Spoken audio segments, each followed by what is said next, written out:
The story opens with Takeru Kamishiro dragging himself through the same commute to the same dead-end job day after day in his dull, joyless life. People always told him that sticking to routine was the path to happiness, but deep down, a part of him longed for something different, just like everyone. One evening, as he stares at a strange scene flickering on his television, he suddenly finds himself transported somewhere completely unexpected. Then a mysterious man appears before him, claiming to be overseer of the entire solar system. Kamishiro stares in bafflement and asks if that makes him some sort of alien. The figure shakes his head, saying he's closer to a deity, then shows Kamishiro a planet known as Medius. No matter what is tried, Medius fails to prosper and its civilizations rise and collapse over and over again. The cycle of failure has lasted too long, and the man has decided on a radical approach. He's gonna hit the planet with just one single drop of water because even that tiny amount can stir up massive waves that flip the world upside down. And to Kamishiro's shock, he has been chosen to become that drop of water. Kamishiro is overwhelmed by the weight of this duty, but the deity calmly explains that he's no longer alive anyway. If he refuses, his soul will simply fade into nothingness. But to sweeten the choice, the deity offers him abilities and any powers he desires.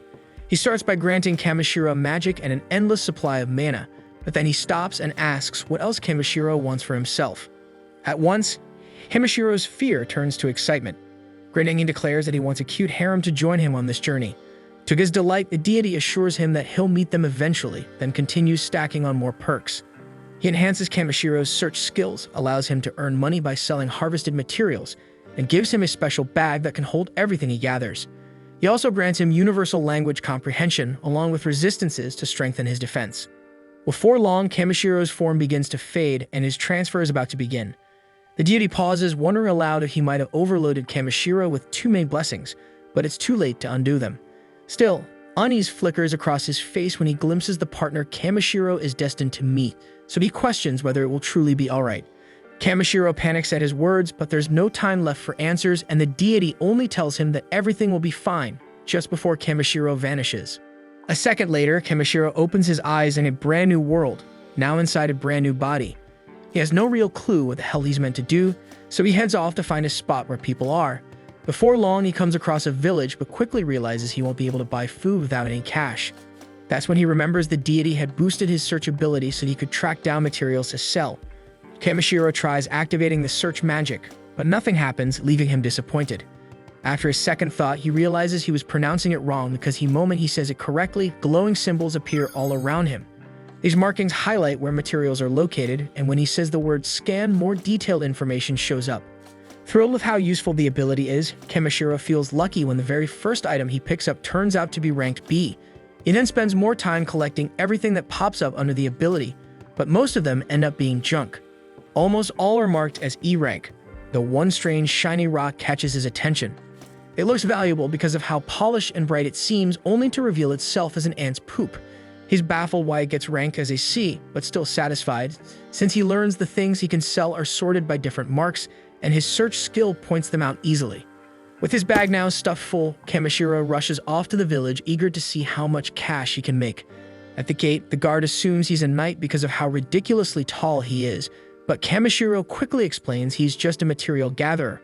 The guard, who introduces himself as Marlowe, says that kind of work is rare, and though the village doesn't have a shop specialized for materials, they do have a general store. So our boy heads straight there, and when he shows the shopkeeper the poop, the man's eyes practically sparkle. He identifies it as droppings from a hammer anteater, and is absurdly impressed by its perfect shape and rich color. Praising Kamishiro for finding such a fine specimen, he offers him 5 gold coins for it.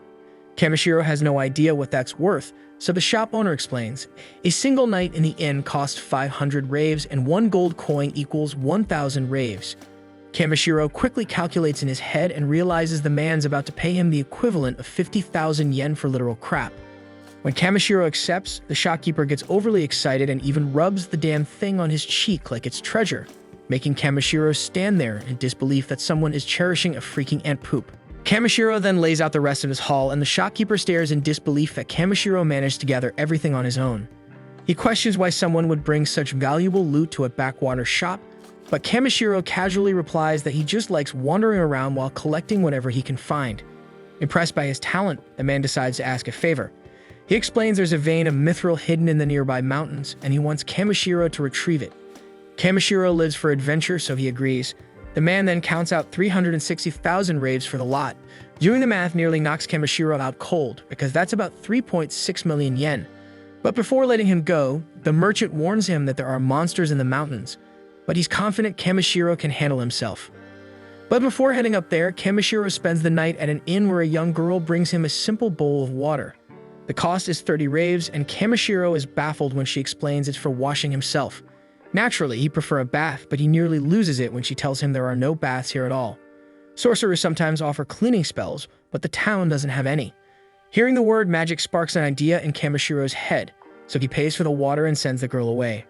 Once alone, he experiments with a few chants, and the moment he says clean, the spell activates, and in an instant, he feels fresher than he ever has in his entire life. That's when he realizes he can cast basically any spell as long as he figures out the right word for it. On the road to the mountain, Kamishiro begins to get used to his new skills, and he's startled when he suddenly sees a spade symbol appear for the first time. Excited, he goes to check it out, only to be horrified when it leads him to a skeleton. His ability even reveals the person's name, their rank, and details of their past, and what stands out most is a family amulet lying beside the remains. His magic shows that it was handmade by the man's mother, and when Kamishiro reads the letter tucked inside, his chest tightens. It's a heartfelt note from the man's sister begging him not to overwork himself. Feeling he can't just walk away, Kamishiro carefully buries the skeleton before moving on to another area. There he creates a protective barrier, tosses several herbs he picked earlier into a bowl, adds seasoning, and finishes it off with some meat. When he takes a sip of the stew, Kamishiro is blown away by how good it tastes. Laughing to himself, he declares that getting thrown into another world might just be the best thing that has ever happened to him. Soon, Kamishiro arrives at the Forest of Ancient Dragons, a deadly region crawling with dangerous creatures. Kamishiro then casts a light spell to illuminate the symbols around him, but he notices there's no aura anywhere. He doesn't even spot a single animal, and he wonders if maybe it's because he reeks so badly. Kamishiro just rolls with it since it means nothing will jump him, and he exhales in relief when the edge of the forest comes into view. Unluckily, it also happens to be the end of the ground under him, and Kamishiro plunges straight off a cliff. He frantically blurts out every magic word he can think of, but none of them do shit. Float does nothing, levitate is useless, but when he finally yells fly, the spell activates. Kamishiro lands safely below and cheers when he sees ore symbols glowing all around. He immediately starts gathering whatever he can, but he still doesn't turn up any mithril ore. Eventually, he spots a faint mark deep inside the mountain wall, so Kamishiro says blaze and hurls a fireball to blast it open. It works flawlessly, revealing mithril at last, though not in large amounts. The cave then begins rumbling, threatening to collapse, but Kamishiro stubbornly presses deeper. He eventually discovers a chamber with water so pure it leaves him stunned, and the scan reveals it as double S rank, making it the most precious resource he's seen yet, and the description says the water holds the magical essence of an ancient dragon, meaning a dragon must be living here. Kamishiro chooses not to panic and starts preparing to collect as much as possible, but before dumping out the plain water in his container, he decides to test if the dragon water is even drinkable, so he scoops up a handful.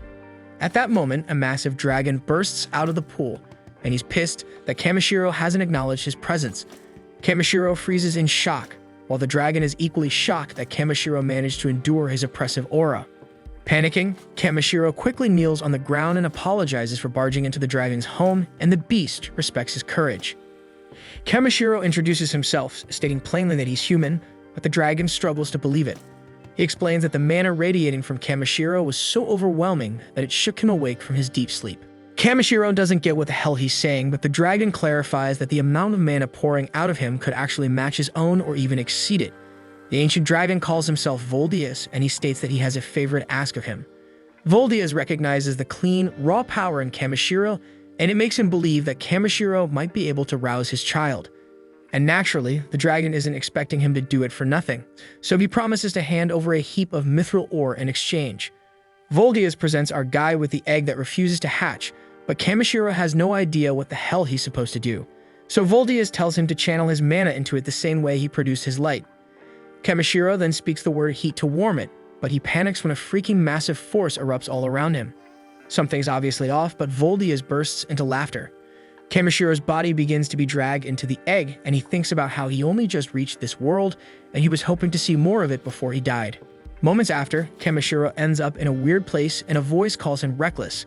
Kamishiro wonders if this is the deity from before, but realizes it's someone else. This girl says she has been tinkering with this planet for tens of thousands of years, but it only took Kamishiro one day to cause a massive ripple, and she isn't happy about that. Kamishiro has no idea what this girl is even getting at, but the girl simply casts him away. Kamishiro is bewildered when he returns to the world, but relieved when he sees that he managed to make the egg hatch. Voldias asks Kamishiro to name the newborn, but Kamishiro isn't sure if he should. Voldias says it's fine because the child already has its true name, and he only wants Kamishiro to give him his everyday name. Kamishiro agrees to it and christens the baby dragon B for Black. Then Voldias tells B to roam the wide world as much as he desires, and the hatchling immediately joins Kamishiro's party. Kamishiro notes that the little guy was just born and questions whether it's smart for Voldias to let him leave with a stranger like him. But Voldias isn't concerned, and he points out that Kamishiro is stronger than he is and he feels safe in trusting his child in his care. Voldias then delivers Kamishiro's reward by firing a beam at his magic bag, then bids him farewell. Kamishiro then formally asks B if he will come with him on his gathering journey, and the tiny dragon chirps his agreement. Kamishiro couldn't be happier, but before setting off, he takes a moment to use magic to clean up his new partner because the funky little dragon stinks like hell. Kamishiro reaches the surface, bringing B along for his very first experience of the outside world. Since traveling through the forest at night can be risky and his stomach is already growling, Kamishiro decides they'll just make camp and rest until morning. Inside Kamishiro's item box, we find that he's carrying a stash of double S-ranked elemental water. This isn't just ordinary water, it's saturated with magical essence drawn directly from an ancient dragon's overflowing power, so it's crucial for raising a young dragon like B. In fact, Kamishiro's stash is linked directly to the underground lake thanks to Voldias. So B tells B to drink as much as he likes because they got an unlimited supply, and Kamishiro wants the little guy to grow up strong and healthy. B then insists Kamishiro take a sip too, and when he does, he's amazed by the water's clarity and purity. Before night fully sets in, Kamishiro uses a few enchanted stones to form a protective barrier around their site. According to a book he picked up from Jerome's shop, these stones are highly valuable. But thanks to the divine blessings he received, Kamishiro can produce them without much trouble. Curious about how they work, he uses one to ignite a fire and starts preparing dinner. He then seasons a cut of meat with care and throws together a hearty stew. It's only his second attempt at cooking this dish, but it tastes so good he feels like he could eat it every day. B can't stop staring at the bubbling pot, clearly mesmerized by the aroma, so Kamishiro serves him a portion and warns him to wait because it's still hot. But the impatient hatchling dives right in and ends up burning his tongue. Acting like a proper guardian, Kamishiro cools it down first, and this time B is able to enjoy every bite.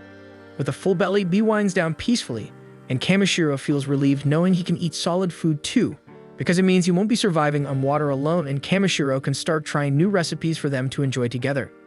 Kamishiro then wonders if B misses his father, but B responds by gently hugging him. Kamishiro gets the message that it doesn't matter where they are as long as they're together. The little dragon's affection is enough to make anyone melt, and Kamishiro finds it hard to believe that something so small is classified as a B-rank threat.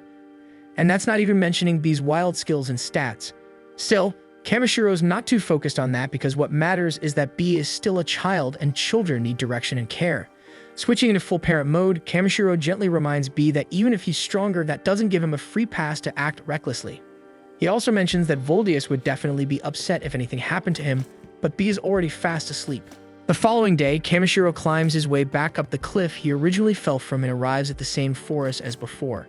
This time, however, the place looks far less eerie than it did last night, leaving him puzzled over what might have changed while they slept. He shrugs it off, figuring it must be one of those strange enchanted forests, and makes his way back inside. Now seems like the perfect moment to do a little resource hunting, so Kamishiro reminds himself to look for materials around rank C. Activating his detection skill, he scans the area and sees glowing symbols appear above several items nearby, and he collects plenty of intriguing materials. Right then, B suddenly rushes over behind him, visibly shaken. Kamishiro triggers his scan again, but this time he tunes the ability toward locating hostile creatures. This exposes at least 7 foes in the vicinity, which is vastly different from the last time he was in the forest when there were none.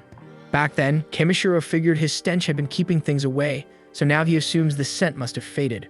But regardless, they're in danger, and Kamishiro decides that clearing out monsters won't be a bad thing. It'll be good training, and there's always the chance they drop something useful. Right then, things escalate as a massive rock falcon swoops in from behind. It's listed as a C-ranked beast, but Kamishiro doesn't feel even slightly intimidated, and it actually looks pretty adorable compared to the nightmare that was Voldias. His ability shows a readout on the bird, and apparently its meat is incredibly fatty and sweet. That instantly grabs his attention because in Kamashiro's eyes, the creature just transformed into a giant walking ingredient. Wasting no time, Kamishiro throws up a protective barrier around himself and B, then conjures a barrage of ice lances. While he doesn't enjoy taking lives, he tells himself that if it's for survival, he has no choice. With that resolve, he fires the projectiles, piercing the bird with precision and celebrates fresh, high-quality meat secured. B nervously warns that the rest of the monsters have shown up, but Kamishiro only sees them as bonus ingredients. Before the beast can strike, he chants quick to boost his speed and reduction to lighten his frame. Launching into the air to avoid the first attack, Kamishiro coats both arms and legs in a hardening spell and slams down onto one of the monsters. His punches carry far more force than he expected after being reinforced, and his kicks are quite effective too as he smashes another wolf. Kamishiro is pleased with this new tall frame of his because kicks are far more effective with his extra long legs. After mowing through the rest of the pack, he pauses for a breather and begins collecting the mountain of premium meat he just earned. After collecting the materials, Kamishiro notices more monsters starting to close in from the distance. Realizing that pushing forward through constant combat isn't realistic, he pauses to think of a way out. B, overhearing his concern, flaps over and attempts to carry them both away, but it's not exactly easy. Kamishiro suggests trying a different tactic, but the determined hatchling refuses to give up and starts lifting his human companion with all his strength. Kamishiro is genuinely impressed by B's power and decides to help by casting a reduction spell on himself to make his body lighter. The result is a bit too effective, and the two end up soaring high into the sky. While calmly floating upward, Kamishiro tells B they're gaining too much altitude. In response, B lets go, causing Kamishiro to scream as he free falls toward the ground. But thankfully, B catches him just in time before he hits the earth, and Kamishiro is just relieved they both made it out safely. A quick glance at the map confirms they traveled quite a long way, and he thanks B for his effort in getting them away from danger. Kamishiro reminds him that he's only human, so maybe next time the dragon should take it a bit easier, but B clearly doesn't understand what the fuss is about. Kamishiro brushes it off and says it's fine, then adds that he'll be depending on B again when the time comes. Delighted by the compliment, B squeezes Kamishiro in a hug so strong it nearly crushes him. As they continue walking, Kamishiro comments that the village is still several days away. B, however, seems far more interested in a stick Kamishiro has in his hand.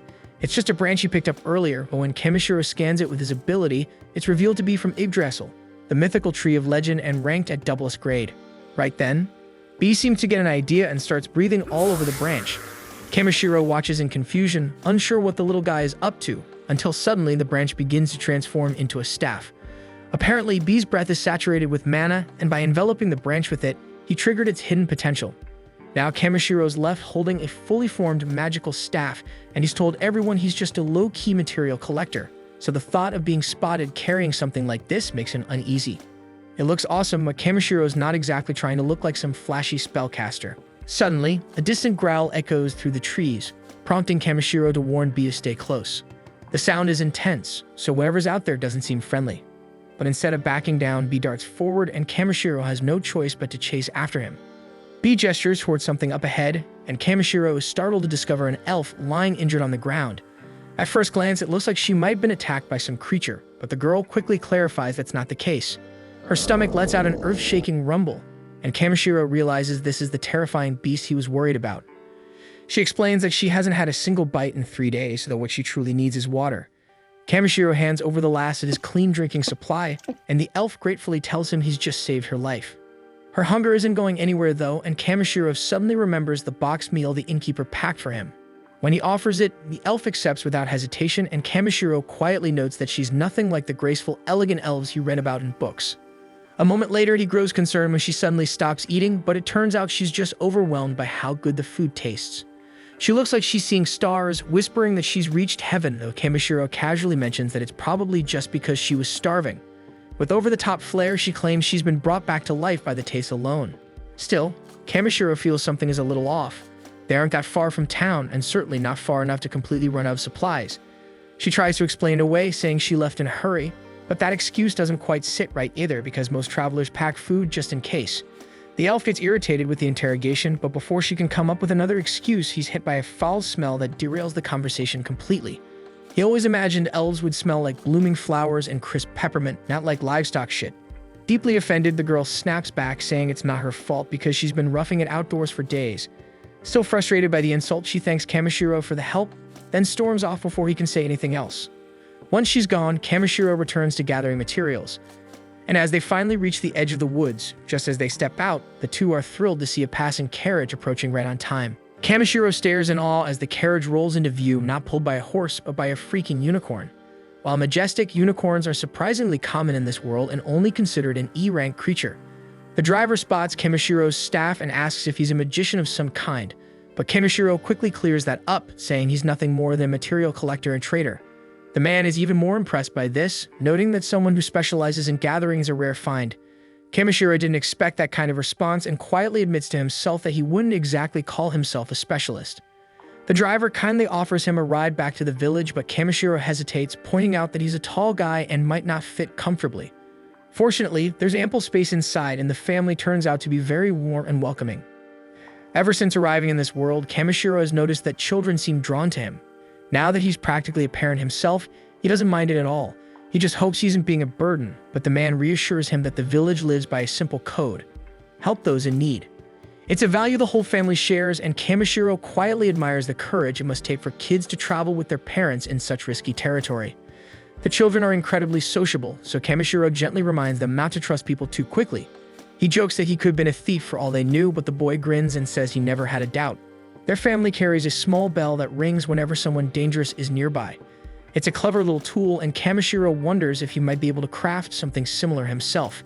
After exchanging names, they start to hear faint chirping coming from inside Kamishiro's coat. The kids get excited, eager to meet whatever kind of creature he's hiding, but Kamishiro warns them that it's no ordinary pet. Eliza curiously comments that monsters aren't anything unusual, and adventurers often travel with them, so there's no need to be so secretive. Kamishiro is relieved to hear that monster companions are common here, and he finally gives Bee permission to come out with the added warning not to bite anyone. Bee pops out with a cheerful grin, and the parents are visibly startled to see an actual dragon. Seeing their reaction, Kamishiro quietly decides that it's probably best not to mention that Bee is the offspring of an ancient one. The family immediately assumes Kamishiro must be a dragon knight, given the fact that he's traveling with an actual dragon. Bee casually explains that he just stumbled across a dragon egg one day. That revelation shocks them even more, since getting a dragon to hatch is no small feat. In fact, for a human to pull it off is practically unheard of. As Bee tugs at Kamishiro playfully, he starts to realize just how unusual this little dragon truly is. Eliza points out that they rarely ever encounter dragon knights, and seeing a real dragon in the flesh is even rarer. Kamishiro, who's only ever seen dragon knights in RPGs, is sure he won't be able to stop staring if he ever meets one in real life. Later that evening, they settle down to make camp. Porin is impressed by the enchanted stones Kamishiro uses to ward off monsters. On top of that, Bee can sense danger before it gets too close, so Kamishiro reassures everyone that they'll be just fine through the night. When Eliza announces that it's time to eat, Kamishiro offers to cook for the group. She gives him the go-ahead, and the kids watch in amazement as Kamishiro starts pulling out a mountain of ingredients. They whisper among themselves, wondering if he's actually a mage, but Kamishiro laughs and tells them it's just a special item bag that can carry far more than it looks. He finishes preparing his go-to-meat soup, but this time he adds a side dish, a mushroom and vegetable salad. The presentation is mouth-watering, and the family dives in eagerly because none of them can remember the last time they had a meal that tasted this good. But just as everyone's enjoying themselves, something seems off with Porin. For a moment, everyone panics, thinking something's wrong, but it turns out the taste moved him to tears.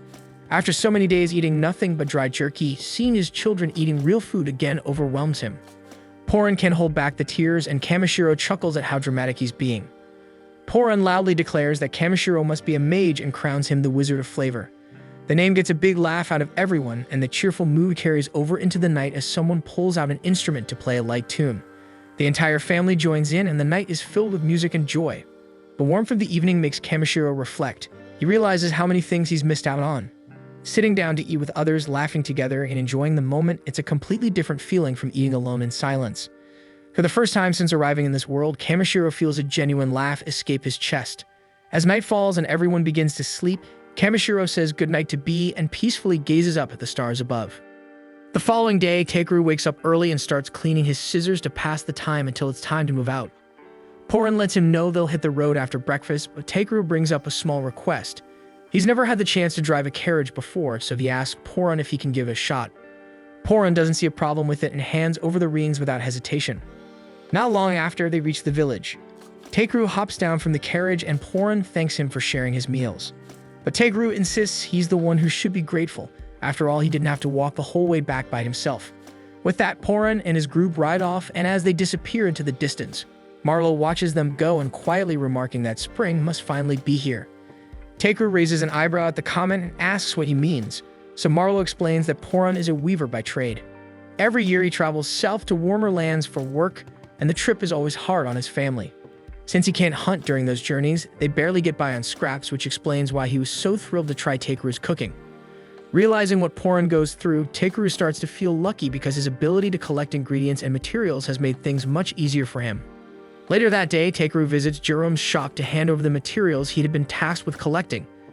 As a small experiment, he quietly slits one piece of magic-infused mithril ore, the kind he picked up from the dragon's lair, into the batch of regular mithril, just to see how Jerome reacts. The shopkeeper takes his time, carefully inspecting every piece. Eventually, he pauses and points to the odd one out, declaring that it must be a rare magic-infused mithril. Jerome explains that a few chunks of this stuff hold enough magical power to replace most of the kingdom's standard magic stones. Takeru pretends to be surprised, though he already knew exactly what it was. Jerome is impressed that Takeru managed to stumble upon something so rare, but Takeru shrugs, saying he just happened to come across it during his trip. Jerome doesn't buy the modesty. Even if it was just lying around, being able to recognize and retrieve a stone like that takes skill. He tells Takeru that if he really wants to make the most of his abilities, he should head to Belkame, a major city with a much bigger market. As much as Jerome doesn't like the idea of letting go of someone with so much potential, Takeru would have access to a wider selection of goods and better opportunities there. He only asks that when Takeru eventually makes a name for himself, he remembers to send a few good customers back to his shop. Takeru wasn't really aiming for fame or recognition, but the idea of heading to a major city sparked his curiosity. Once he got back to the inn, he decided to learn more about Belkame. There he discovered that the city had a well-established adventurers guild, one that handled quests from across the entire nation. The adventurers were organized into various roles, combatants, support types, and other specialties. Since he was now living in a different world, Takeru thought it might be fun to experience life as an adventurer, traveling from place to place. He set his sights on joining the guild in Belkame, but before heading out, he still had some unfinished business here in Tormy. First, he made his way into town to drop off the monsters he captured so they could be processed. With that taken care of, he spent the rest of the evening celebrating with the villagers, eating, drinking, and enjoying their hospitality. The following day, Takeru returned to the butcher. By then, all of the monster parts had been cleaned and prepared, giving him more than enough food and spices to keep him stocked throughout his trip.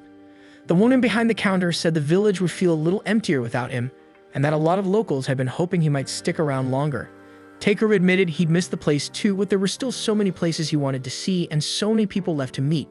He couldn't stay in one spot just yet. The woman smiled and said she understood and that she wouldn't try to convince him otherwise. Before he left, she handed him a cloth bag. Inside, she packed a full set of meals for the road. Actually, it was more than just one. She'd stuffed the bag full of travel lunches. Takeru was touched, and it looked like food wouldn't be a concern for quite some time. Later, back in his room, there was only one thing left on his mind: what to do with the magic mithril ore. Jerome had told him it was far too valuable for him to buy, which left Takeru unsure of what to do with it. Throwing it away was out of the question, but since the ore contained a strong magical presence, he began to wonder if he could use it to create something useful for the village as a way to say thanks. That's when his eyes landed on the lamp sitting on his table and an idea clicked. He grabbed the magic ore and tried merging it with the lantern. It didn't take long before he figured out the right process, and with a burst of light, he succeeded in crafting a magical item. The following day, just as he was about to leave, the entire village gathered to see him off. Takeru thanked them for all their kindness. As a token of his appreciation, he presented the item he'd made. He explained that it was an enchanted tool designed to generate a protective barrier around the village, one that would repel anyone with harmful intentions. The villagers were stunned by the gesture. While they deeply appreciated it, some of them hesitated, wondering if it was really alright to accept something so rare and priceless. Takeru reassures everyone that it's perfectly fine because he considers it the least he can do to repay their kindness. And also he wants to make sure the village is still safe and intact if he ever decides to come back for a visit. Jerome, however, can't help but wonder what kind of power source is behind the device. Curious, he opens it up for a closer look, and sure enough, inside is the magic-infused mithril ore worth a fortune. He's about to object and say they can't possibly accept such a valuable gift, but by the time he turns around, Takeru has already slipped out the gate and disappeared down the road, so it's too late to return it now. As Takeru makes his way toward Belkame, he takes a moment to appreciate the quiet countryside. The breeze is calm, the view is peaceful, but that doesn't last. Up ahead, standing square in the middle of the road, is a giant crab that looks like Mr. Salta. At first, he's a bit taken aback, but once the surprise wears off, Takeru checks Mr. Salfa's stats and quickly realizes there's nothing too threatening about it. What really grabs his attention is the line that says it's edible. With a smirk, he decides tonight's dinner is going to be seafood. He casts a body enhancement spell to get ready for combat. But before he could even throw a punch, B zooms past him and lets out a piercing sonic scream that knocks the crab out cold in one hit. Takeru is amazed because he had no idea B had that kind of power. But there's no time to celebrate yet as two more crabs appear out of nowhere. Thinking he's safe by standing in the center of the road since crabs are supposed to only move sideways, Takeru relaxes. That is, until the crabs charge straight at him. Turns out these ones can move forward just fine, and in seconds they flanked him. As the claws close in, B reacts quickly and lifts Takeru into the air. The two crabs crash into each other below, giving him a lucky escape. Takeru thanks B for his fast thinking, but the fight isn't over. The first crab has recovered and lunges forward in a blind charge. Takeru summons his staff and smashes the crab straight into the sky, finishing it off for good. With the danger cleared, it's time to start preparing the meal. Takeru hardens his arm into a blade-like edge and starts cutting off the crab's claws and legs. After a few minutes of work, everything's ready to be boiled. He pulls out an enormous cooking pot and tosses all the crab parts in. He adds water, a generous amount of salt, and lets everything cook for a few hours. When it's finally done, the two of them sit down to eat. The crab meat is delicious, sweet, rich, and perfectly cooked, so Takeru and B devour every bite. From now on, Takeru decides he's going to start hunting and eating as many monsters as he can. If every battle leads to a new kind of meal, then he's all in. After a few days, Takeru and B finally arrive at the gates of Belkame. He stops for a moment, taken aback by the sheer size and grandeur of the city's fortified walls. They're massive and beautifully built and far more impressive than anything he's seen so far. As he approaches, he notices a long line of travelers waiting to be inspected before entry. Takeru joins the line, but before it's his turn, he discreetly casts a spell to mask his magic bag because he figures it wouldn't be a great idea for the guards to find out he's carrying an item with infinite storage. When his name is called, Takeru is led into a separate inspection room by the guards. One of them begins checking through his belongings while the other asks about the reason for his visit. Takeru replies that he's here to register with the Adventurers Guild. The guard nods, saying that makes sense because Belkame is home to the largest guild on the entire continent. He doesn't think Takeru looks suspicious, but protocol is protocol, so he tells Takeru they'll be running a scan using something called a virus. Takeru blinks because he's never heard of it before, so he asks how it works. The guard explains that a virus is a magical tool designed to detect if someone's hiding anything shady. Takeru agrees, and the guard holds out the device, scanning him from head to toe. After a few seconds, the results come in, and nothing out of the ordinary. Feeling curious, Takeru activates his ability and takes a peek at what the guard actually saw. The stat window pops up, showing that Takeru is marked as a magic user, nothing else. That's a relief because none of the powerful skills or blessings he got from the deity showed up, which means his secrets are still safe. The guards give him the all clear, but just before letting him go, one of them stops him with another question. It's not a serious issue, but he's curious why Takeru's stat window shows a blessing of the dragon's tag. Takeru calmly explains that it's probably because of his pet. He calls B out, and the tiny dragon emerges, and both guards are stunned by how adorable she is. Fortunately, there are no regulations against pet dragons in Belkame, so they give him permission to enter the city with her. The only condition is that she needs to wear some kind of tag or mark to show she belongs to him, in case something happens. Takeru didn't bring a collar, but then he remembers the lucky charm he received from Porin's kids a few days ago. He pulls it from his bag and carefully ties it around B's tail, and the guard nods in approval that it'll work. They mention that they'll still need to submit a formal notice to the mayor's office about a dragon being registered in the city, but that's their job, and Takeru doesn't need to worry about it. After returning his bag, they point him down the main road and tell him that if he keeps going straight, he'll eventually reach the Adventurers Guild. As Takeru steps into the city for the first time, he's blown away by how lively and beautiful it is, far beyond what he expected. Just then, B points her tiny claw toward a large building at the end of the main street. Judging by its size and design, it's definitely the Adventurers Guild. Without hesitation, Takeru heads over and steps inside for a look around. Not long after, a woman named Ariana walks up and greets him warmly, welcoming him to the Adventurers Guild Europa. They're always happy to welcome new members, so she invites him over to the front desk to begin the registration process. She hands him a form and asks him to write down his name and current job. It sounds simple, but for a moment, Takeru pauses and realizes something odd. He still doesn't understand how he can read and speak the language of this world so fluently. After filling everything out, Ariana follows up by asking if he has any experience with combat. Takeru casually mentions that he's taken down a griffin, fought off a bunch of wolves, and even handled a couple of oversized crabs. It all sounds a bit too convenient, and Ariana quietly wonders if he's exaggerating, so she asks if he has any proof. Takeru says he does, but warns her that it's kind of big. Ariana, thinking it's nothing serious, tells him to go ahead. To her absolute horror, Takeru pulls a massive crab from his inventory and drops it right on her desk. The sheer weight of it splinters the wood into pieces. He instantly realizes he might have gone a bit overboard, but in his defense, he did warn her. All the other adventurers quickly gather around to see what's going on. The guild master arrives, asking what the commotion is, so Takeru deadpan replies that he just wanted to show Ariana his crab. The guild master, staring at the ruined desk and giant crustacean, says he can see that. But he's more curious about how Takeru pulled it out so casually, and he suspects an item box. He asks where Takeru got it, and Takeru explains that it was a gift. The guildmaster activates his own ability to confirm. It's similar to Takeru's scan, but instead of a stat window, he can read a person's aura and judge their intentions. Takeru's aura gives off nothing suspicious, so he decides there's no need for punishment, just an honest mistake. He says they can appraise the crab and offer a payout by the end of the day, but Takeru surprises everyone again by saying he actually plans to eat it later. The entire guild goes silent, stunned by the statement. The crowd grows even larger, so Ariana hurries to wrap things up and suggests they move to the next room. Once they're seated at a different desk, Ariana tells him the crab definitely proved his strength, no doubt about that. She then finishes processing the paperwork and hands him his official guild armband.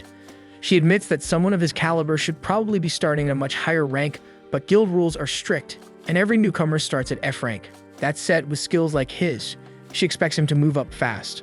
The following morning, Takeru locates the family of Beluria, the young man he had discovered deceased in the woods, in order to inform them of his passing and return a few of his personal belongings.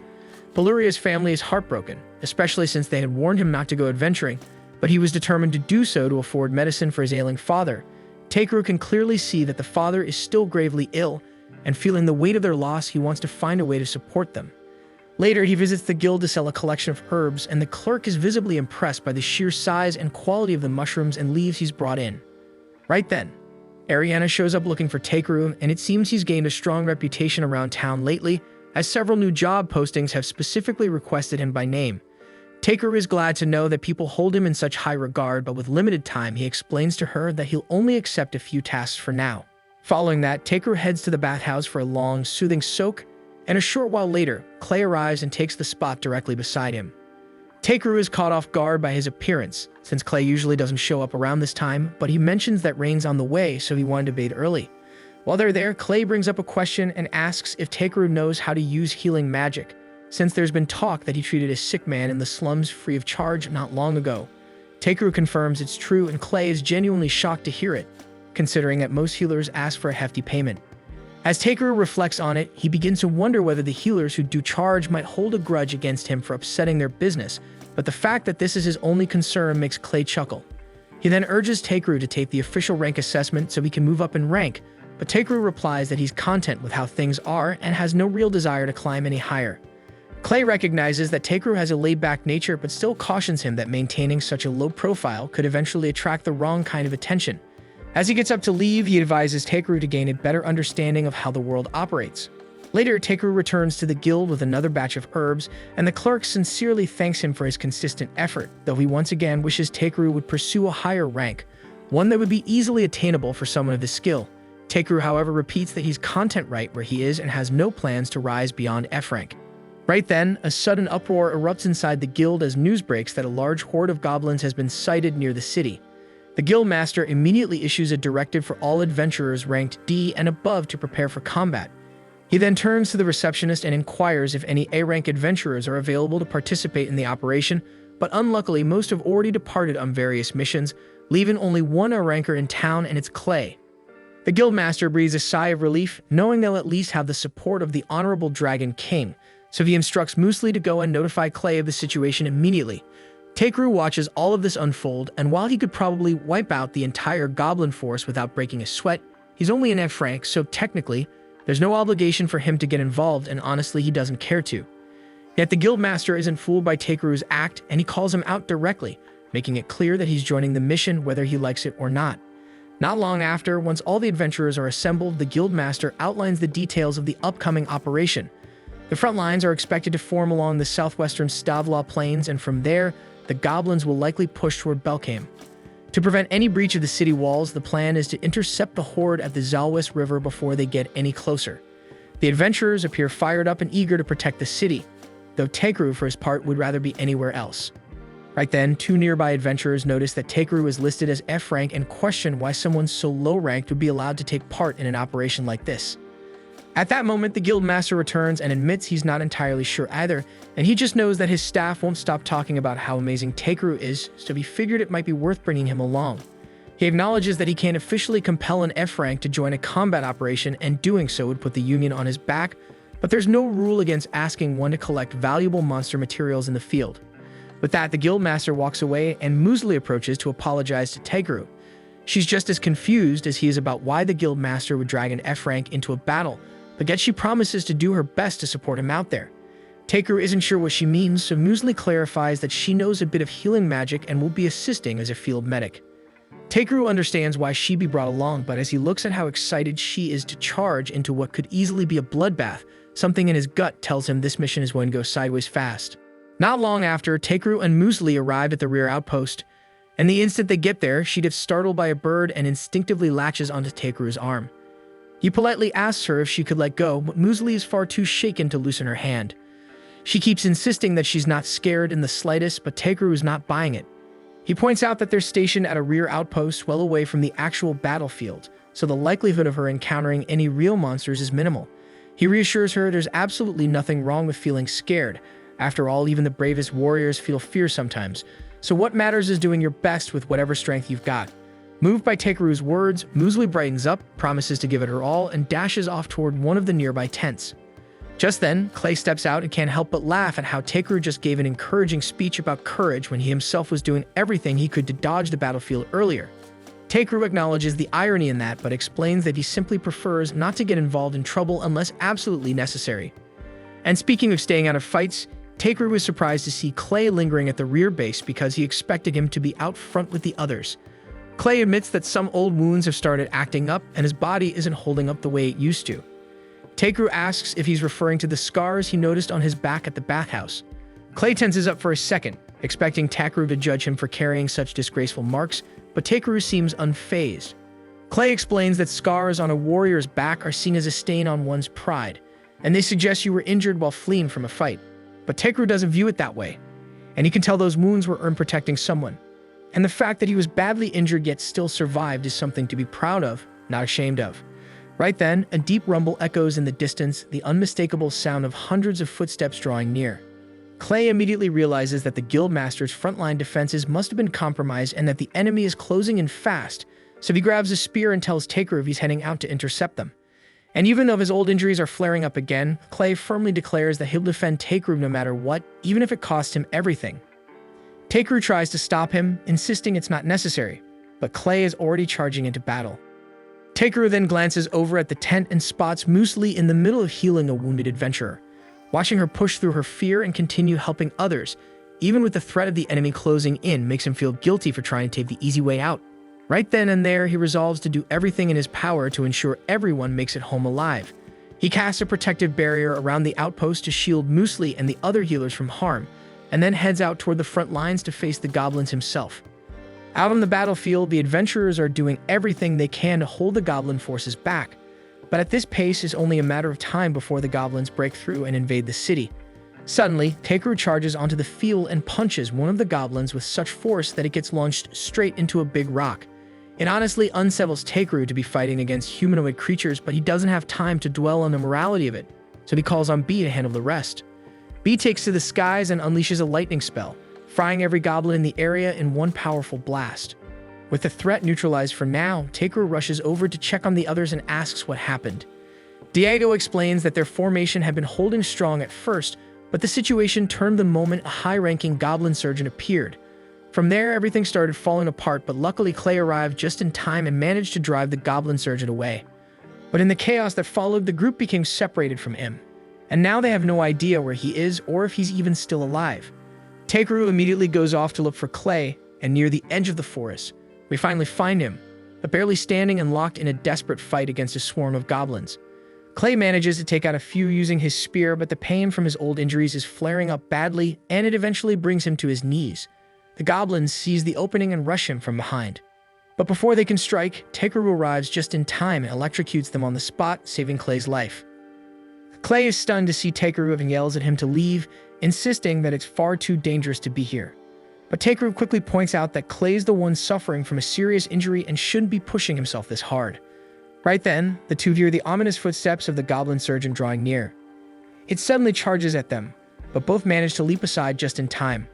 Retreating would be the safest option, but there's no way they'll outrun the goblin surgeon now. Despite the intense pain coursing through him, Clay plants his feet and takes a battle stance.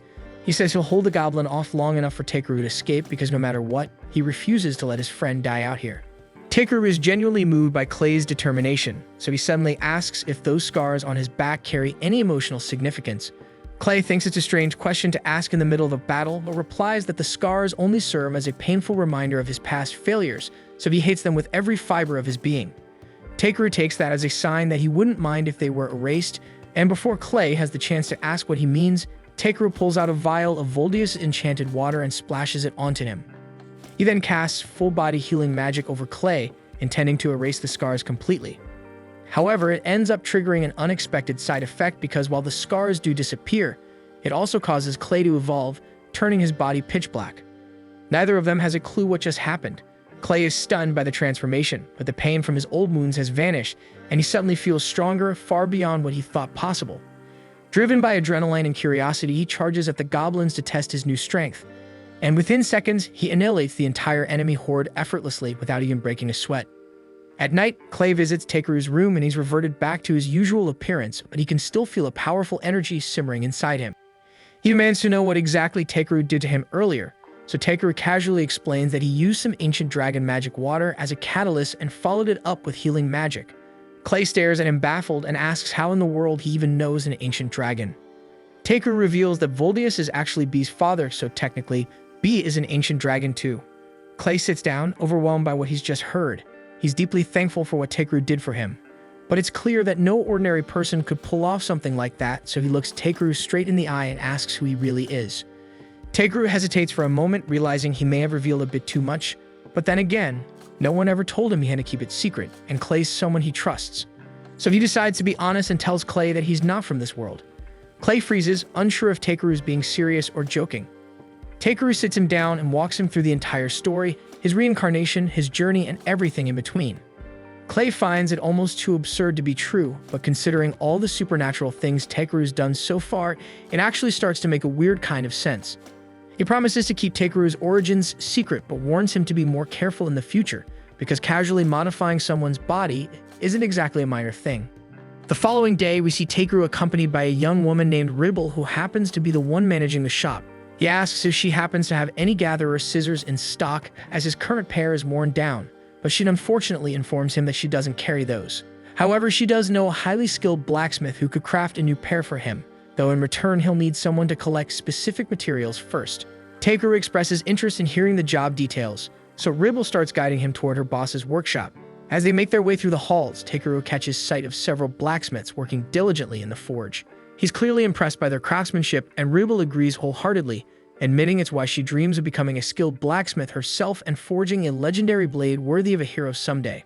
Eventually, they arrive at the workshop, and Ribble proposes the idea of having Takeru gather some Ildra ore, the rare mineral required to forge the sword, but her boss shuts it down instantly, saying there's no way he's letting a gatherer venture into those damn mines. Ribble pushes back, suggesting he should at least consider it, and the two begin arguing while Takeru remains confused, having never even heard of Ildra ore. The boss explains that his refusal is due to the mines being infested with monsters, and there are even rumors of demons lurking deep inside, so he can't in good conscience let Takeru take that risk. Ribble admits that the number of miners has recently dropped, but the boss figures she conveniently left that part out when talking to Takeru. He tells her bluntly that any blacksmith willing to endanger others for personal ambition has no right to wield a hammer. Realizing her mistake, Ribble sincerely apologizes to Takeru and tells him to just forget about it. But despite the risk, he still seems intrigued and asks whether Ildra ore is truly the only material capable of making the sword. Ribble confirms that it is, so Takeru offers to gather the ore in return for a specially crafted pair of scissors. The boss turns to him and asks if he even paid attention when they mentioned the monster threat, but Takeru calmly replies that he's capable of handling anything down there, so they shouldn't worry. To prove it, he pulls out one of the crab claws he's kept with him, a beast even B-rank adventurers would hesitate to face. and seeing that, the boss begins to realize Takeru might actually be up to the task. Takeru heads out right away toward the Ryuhai mines, and during the trip, the other passengers in the carriage begin chatting about how odd it is that all the poisonous herbs in the region vanish overnight. Takeru grows a little uneasy, suspecting he may be the cause for over-harvesting, but he quickly brushes the thought aside. A short while later, the carriage drops him off, and he notices he's near a horse farm, so he decides to take a quick look around. While there, he spots the elf girl he encountered earlier, and it looks like she's in the middle of a disagreement with the farm owner. She apparently requested a white horse that could soar through the sky, but the farmer is now showing her a massive raven instead.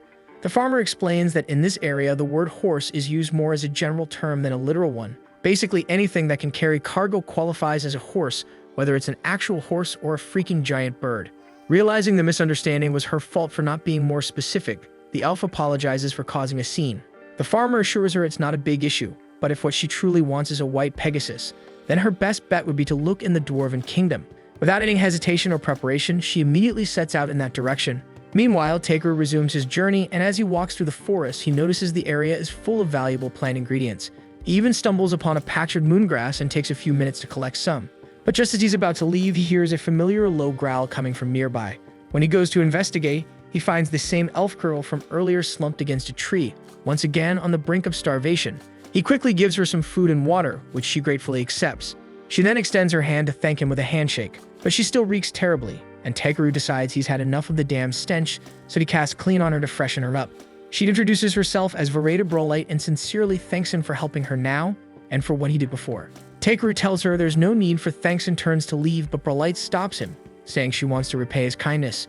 Takeru explains he didn't help her expecting any reward. Still in that case, Brolite insists on traveling with him to assist however she can. Though Takeru tries to decline, she won't take no for an answer, so he ultimately lets her tag along. Over the next few hours, Takeru continues collecting herbs from the forest, and Brolite does her best to help, though she mostly ends up gathering a bunch of completely useless stuff, like shit literally. After a while, it comes time to set up camp, so Brolite offers to gather some firewood. Takeru tells her there's no need, as he already has a few fire magic stones he can use instead.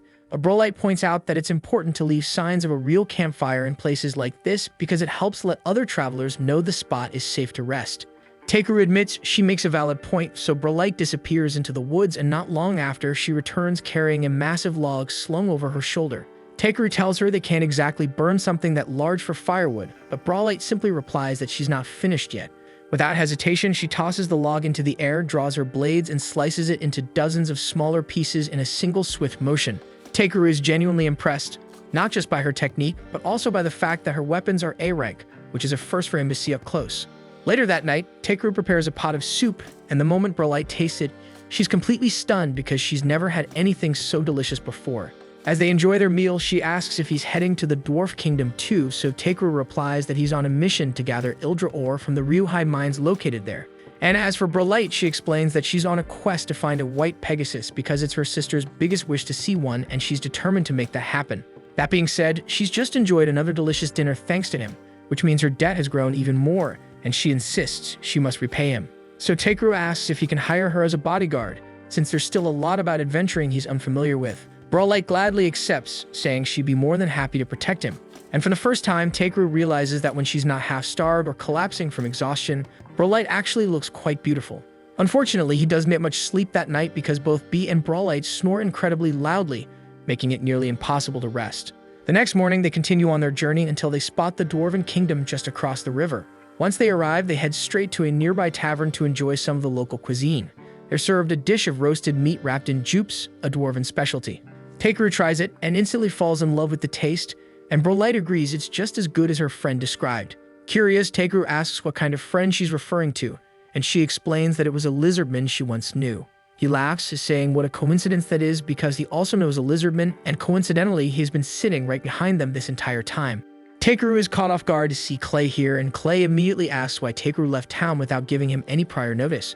Takeru proceeds to explain the entire situation, and although Clay understands, he points out that Takeru's current rank is still too low to officially take on a task like gathering Ildra ore from the mines, meaning he won't be able to submit it to the guild for proper evaluation. He then asks if Takeru is at least getting a decent reward for his efforts, and Takeru replies that Grusus has agreed to craft a high-quality pair of scissors for him in return for the ores. Clay is momentarily speechless, clearly thinking that's a lopsided deal, but Takeru insists that a reliable pair of scissors is crucial for any serious gatherer. If Takeru genuinely feels satisfied with that as his only compensation, Clay sees no reason to argue. However, he says he'd like to tag along on the mission. He was already planning to head into the city to get his spear repaired anyway, so he suggests Takeru just consider it a slight detour. But before Takeru has the chance to turn him down, Berlin unexpectedly chimes in, suggesting Clay take on the role of Takeru's bodyguard as well, so it seems like Takeru is now stuck with their company, whether he likes it or not. The following day, they make their way to the gates of Vosrol, and they're met with a lengthy line outside, so it looks like they'll be waiting quite a bit to get in. That is until Takeru notices Clay speaking with the guards nearby, and a few minutes later they're waved past the crowd and granted direct entry, thanks to Clay's reputation. Once they're inside the city, one of the guards pulls Clay aside to deliver a message. The king is requesting an audience with him. This completely surprises Takeru because he had no idea Clay was on a first-name basis with the ruler of the Dwarf Kingdom. Clay brushes it off, saying the story is kind of long, but the guard interrupts and says it's actually pretty straightforward. Apparently, Clay once saved them from the Thunder King Zengum, and ever since he's been celebrated across the kingdom as a hero.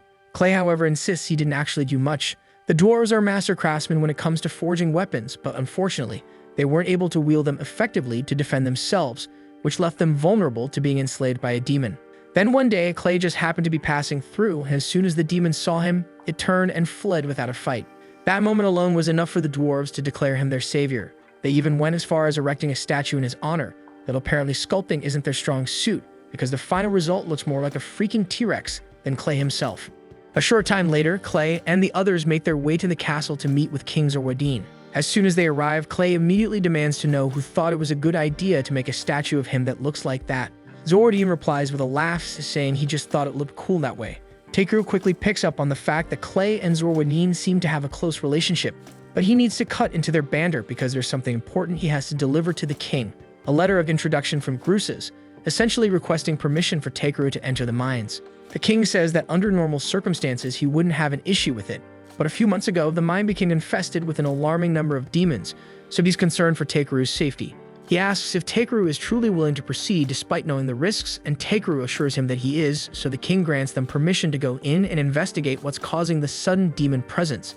Clay acknowledges the assignment without hesitation, but Takeru is left stunned since tracking down demons wasn't exactly part of the plan. Eventually, they arrive at the mine entrance, where the head receptionist from the local guild unlocks the gate to let them through. Takeru casts a light spell to brighten the tunnel ahead, but from what he can see, there aren't many ores around this area, so he asks the guide if they can head in a bit deeper. The guide agrees, but suddenly B senses a threat approaching. Takeru quickly activates his scan ability and detects that they're under attack by two massive spiders. Clay immediately steps in and drives his spear straight through the first spider's mouth, while Takeru uses magic to immobilize the second one, buying enough time for Brolite to rush in and carve it apart. And with the immediate threat dealt with, the group presses on. As they continue further into the mine, the magical pressure grows stronger, and Takeru starts to spot faint traces of Ildra ore embedded in the rock walls. Unfortunately, the samples are too small to be of any real use. Just then, he notices something deeply buried in the stone, so he fires off a blast of explosion magic to break it loose, revealing a massive ore vein. It's not Ildra ore, but something even rarer and more valuable, prompting the guy to tell him that this is a remarkable discovery. But just as they begin to take it in, he suddenly warns Takeru that something else is closing in. The guide goes pale, eyes widening as he realizes it's a demon. After taking a closer look, Takeru calmly tells the group to stand back because he plans to handle this one solo. Not because he holds a grudge against demons, but because this particular demon is actually a giant crab, and both he and B are already thinking about how good it's going to taste. Takeru then calls out to B, asking for some cover fire while he charges in to attack, but he makes sure to warn B not to use any fire or lightning spells, since they don't want to ruin any of that precious crab meat. B responds with a sonic scream that disorients the creature, giving Takeru a chance to dash in and slam it over the head with his staff. But this crab is a lot tougher than the ones he's fought before, and it smacks him across the face. Still, Takeru is not backing down, and the crab tries to crush him underfoot, but he quickly rolls out of the way, and B seizes the moment to freeze one of its legs in place. That sparks an idea, so Takeru forms a barrage of ice needles and launches them at the crab, freezing it solid on the spot. Brolite is blown away by how quickly Takeru managed to bring the beast down, but Clay is absolutely fuming, and he demands to know why Takeru went after the thing solo. Takeru admits he might have gotten a little ahead of himself, and says he didn't want Clay or Brolite stepping in because if they use their nasty weapons, it might ruin the meat. Clay is stunned that Takeru actually intends to eat the monster. Still, he sets that aside and reminds Takeru that he's here as his bodyguard, which means it's his job to fight and protect him no matter what, He urges Takeru to start relying on his teammates more often, and even though Takeru had no real trouble dealing with the crab on his own, he acknowledges Clay's point and offers a sincere apology, promising to count on him more in the future. Clay is happy to hear it, and says that if Takeru plans on eating the crab, they better get started dragging out of there. Sometime later, Takeru and the others have moved the crab's body and are now busy mining. They've already cleared out the visible gems, but Takeru thinks there's a decent shot they might uncover a bigger ore vein if they keep digging. The guide accompanying them is beyond grateful because Takeru didn't just take out the demon that had been terrorizing the mines, he also helped discover a fresh supply of valuable resources, and the guide has no idea how they'll ever repay him. Eventually, Takeru and his group return to the castle to meet with the king, and Zambo takes the lead in reporting their success. The king listens in amazement as Zambo goes over Takeru's achievements, and as proof of the story, Zambo encourages Takeru to show him the crab monster he caught. Takeru checks to make sure he really wants to see it, and once the king nods, he opens his item box and sets the massive crab down right in front of him. The king is stunned by the sheer size of the monster and tells Takeru he definitely deserves a reward for handling it so well, so Takeru asks if he can keep the crab's body as his reward. The king finds the request a little odd, but he has no objections and happily agrees. After some time, Takeru and the others exit the castle, and both he and B are practically drooling at the thought of the mouth-watering crab feast waiting for them. And above all that, its sturdy shell will make an excellent base material for the pair of scissors Takeru requested earlier, so overall the trip ended up being a big win for him. And things get even better the following morning when the king has a white Pegasus prepared as a gift for Brelite since he heard she'd been searching for one. The king also had Clay's spear reforged and upgraded, and he's clearly satisfied with the result. Brelite announces that she needs to head home as the Pegasus is technically a gift from her sister, and she expresses her heartfelt thanks to Takeru for everything he's done. He tries to brush it off and tells her it was nothing, but she insists that she'll find a way to repay him, even if it takes her a lifetime. Afterwards, Takeru and Clay return to the guild, and Ariana greets them the moment they step through the door. She's relieved to see Takeru back safely, but she's caught off guard when she notices Clay with him, so she immediately asks if the two of them have formed a party. Takeru is about to explain that they just ran into each other by chance, but before he can say a word, Clay cuts in and confidently declares that they have indeed formed a party. Ariana lights up at the news, and before Takeru can correct her, she's already off to inform the guildmaster. Takeru turns to Clay and asks why he'd say something like that, but Clay shrugs and says there's no harm in it. He knows Takeru is not your average human, and he clearly has a knack for stumbling into all kinds of trouble, so Clay figures someone's got to be around to keep him in check. As much as Takeru dislikes being cornered into things, he admits to himself that having Clay as a partner might not be so bad after all. The two of them then sit down for a proper chat, and before long, they officially agree to form a party, which they call the Azure Black Brigade. After that, Takeru heads over to the smithy to drop off the materials he gathered. And the moment the shop owner lays eyes on all the raw Ildra Takeru brought in, he's absolutely floored. Takeru begins to worry that something might be off, so he had assumed that bringing pure Ildra would be more valuable than regular Ildra ore. But now he's beginning to doubt himself. He asks if they'll still be able to complete the project using the Ildra he delivered, and both Ribble and Gruses are instantly moved to tears. They never imagined they'd ever get their hands on such an untainted form of Ildra. Takeru feels relieved that they're pleased with what he brought, though he certainly wasn't expecting such an emotional reaction. Once the two finally compose themselves, they turn to Takeru and explain that while they're incredibly grateful, there's simply no way they could afford to pay him for the full value of this much pure Ildra. But Takeru quickly tells them not to worry about money, since what he really wants is a custom-made pair of scissors forged just for him. And before they get started on that, he asks them to use this Ildra to craft the finest sword they've ever made, one worthy of winning the upcoming swordsmithing contest. About 2 weeks later, Takeru is at the tavern enjoying a cold mug of beer when he's suddenly interrupted by Wade. Wade says someone important is looking for him, and they left behind a letter requesting a meeting. Clay takes one glance at the seal on the envelope and immediately recognizes it as the crest of the House of Lucilvach. Wade goes on to explain that the letter is from the local lord himself, and Takeru doesn't like where this is going, because it already sounds like the kind of headache he'd rather avoid. He starts thinking up excuses to dodge the meeting, but Wade reassures him that while the man is a noble, he's not the uptight or overbearing type, so there shouldn't be any trouble. Trusting Wade's judgment, Takeru opens the letter to see what it says. Inside is a formal invitation for both Takeru and Clay to visit the Lord's manor so he can personally bestow honors upon them. Clay is caught off guard that his name was included too, but Wade explains that the Lord likely heard the two of them had recently formed a party and decided to invite them as a pair.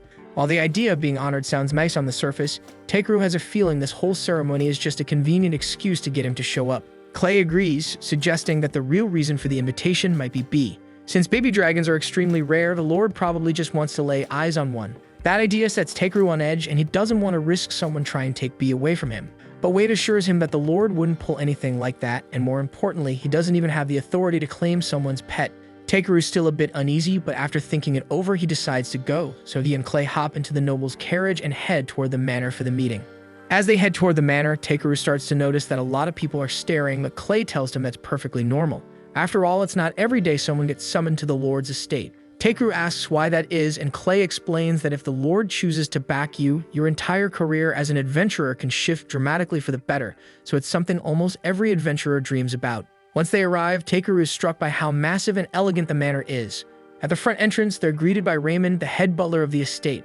He politely welcomes them and leads them inside, right past the grand foyer. Takeru spots a line of maids waiting to greet them, and he's genuinely impressed by how polished and coordinated everything seems. As they approach the staircase, a man walks by, but rather than acknowledging their presence, he throws them a dismissive glance and carries on like they're invisible.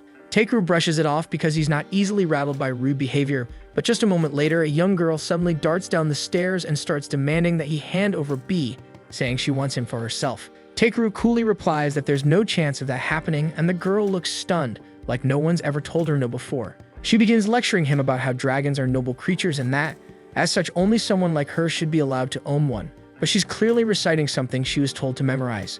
While she's rambling, Takeru opens her status window and sees that her name is Tyrus, the Lord's daughter. She doesn't strike him as a bad kid, so he kneels down and gently asks her why she believes she deserves B in the first place.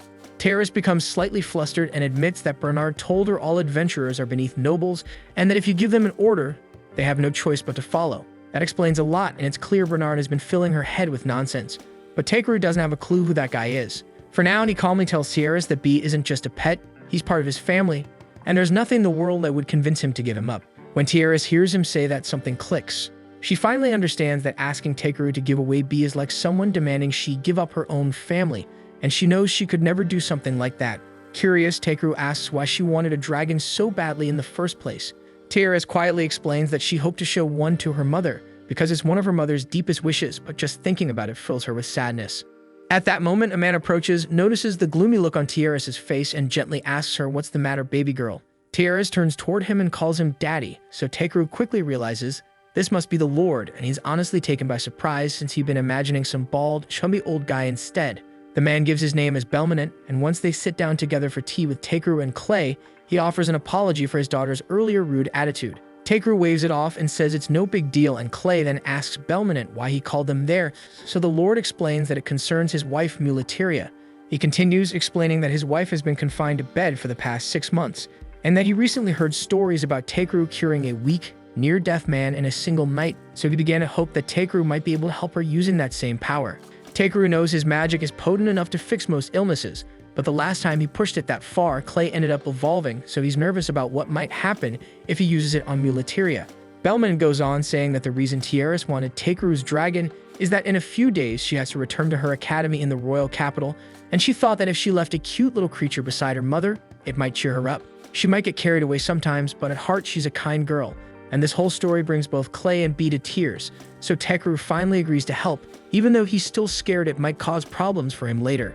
Belmonent is thrilled when he hears that Takeru is willing to help, so he escorts him to his wife's room and tells her that he has brought someone who might be able to heal her. First, Takeru uses his scan on her, and when he checks the status window, he realizes her condition is even worse than he imagined. Her status is basically a long list of life-threatening problems. For example, she's suffering from severe cataracts, anemia, kidney poisoning, liver poisoning, and that's only the start. It's honestly a miracle she's even still alive, but he's confident he can cure most of those conditions. Yet there's something in her status called Ivor poisoning, and he's never encountered it before, so he's not sure if his magic can deal with that shit. Even so, he won't know for sure until he tries, so he asks Belmonent if he's willing to entrust his wife's life to him, and both the Lord and Muleteria quietly agree to place their full faith in Takeru's hands. Clay then asks if Takeru is planning to use the same healing technique he used on him back then, but Takeru can't because it's far too taxing on the body. And with Muleteria in the stage she's in, there's no way she'd survive it, so he's going to try a different approach this time, but first, there's something he needs to fix: the atmosphere in this gloomy room, and since all the windows are shut tight to protect Muleteria's light-sensitive eyes, that's where he'll start, and he gently places his hand over her face and begins casting healing magic. Still, he has to be cautious since using too much at once might hurt her, so he keeps it subtle and steady. Once he's finished, he softly asks Muleteria to open her eyes slowly, and as she blinks them open, her expression freezes in disbelief because she can see again. Takeru is relieved, and that means the room doesn't need to stay dark anymore, so he pulls out his staff and uses clean magic to clear away the dust, then opens the windows wide, letting warm sunlight flood in. For the first time in ages, Mulitaria can bask in the sun without pain searing her eyes, and it's all thanks to Takeru. Still, as much as he wants to treat her other symptoms, he can't do that just yet. He asks to have a word with Belminant in private, and Belminant nods and follows him out. Once they're alone, Takeru tells him straight that his wife is suffering from something called Ivor poisoning, and based on the symptoms, she must have ingested the toxin. Belminant is about to deny it because there's no way Mulitaria would ever eat something so dangerous, but then it hits him that she didn't take it by mistake and someone's been poisoning her, and the fact that he never caught on makes him feel sick. He asks what he can do to help, but Takeru admits he doesn't know how Ivor toxins function, so he can't treat her. He asks if Belminant can track down an antidote, but Belminant says it's not possible because Ivor toxin is a lost poison, ancient and forbidden. And since the knowledge of how to create it vanished long ago, the recipe for the antidote was lost along with it. Still, Belminant has one lead and pulls out a stack of old record books from the library and explains that these contain journals and notes from all the lords who came before, so if there's anything left about the Ivor toxin, it might be buried in these texts. The issue is, every book is written in an ancient language that no one's managed to decode for decades, but thanks to Takeru's translation skill, he's able to read them without much effort. The real challenge now is time, since there are far too many volumes to read one by one, and he wishes there was some way to search them by keywords, because it would make things a hell of a lot faster. Right then, he gets a clever idea to tweak his search skill and try using it to locate a book that might have info on the Ivor poison. Technically, if the skill is that adaptable, he probably could have just used it to locate the Ivor poison directly, but that thought hadn't crossed his mind until now. He activates the skill, and sure enough, one of the books glows faintly. He flips through it and eventually finds a section with information about the poison. It's the diary of a boy named Pola Pola, who wrote about stumbling upon a field of Ivor flowers near a lake marked by a rock shaped like a horse. That detail catches Clay's attention because he's seen that exact spot during one of his travels to a small village. He pulls out a map, points to the area, and says the village is called Asheth. Belminant notes that Asheth is located in the Venone region, which lies outside the borders of Lucilovich territory, so that means getting there would take at least 5 days of travel. Takeru hears that and doesn't hesitate and says that he's leaving right away. While the horses are being prepared, Bernard watches from a castle window, a bitter expression clouding his face.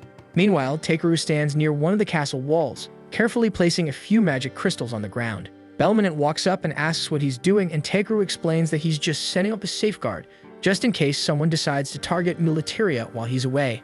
At that moment, Terrace comes running over to speak with Takeru, and she wants to apologize for how she acted earlier. He came all this way to help her mother, and she treated him coldly without a reason, so she's ashamed.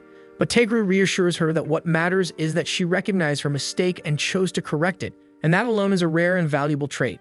The ability to admit you might be wrong is a sign of real growth, and it means she's already on the path to a meaningful life. He asks her to always think things through before acting in the future, and she promises she won't make the same mistake again.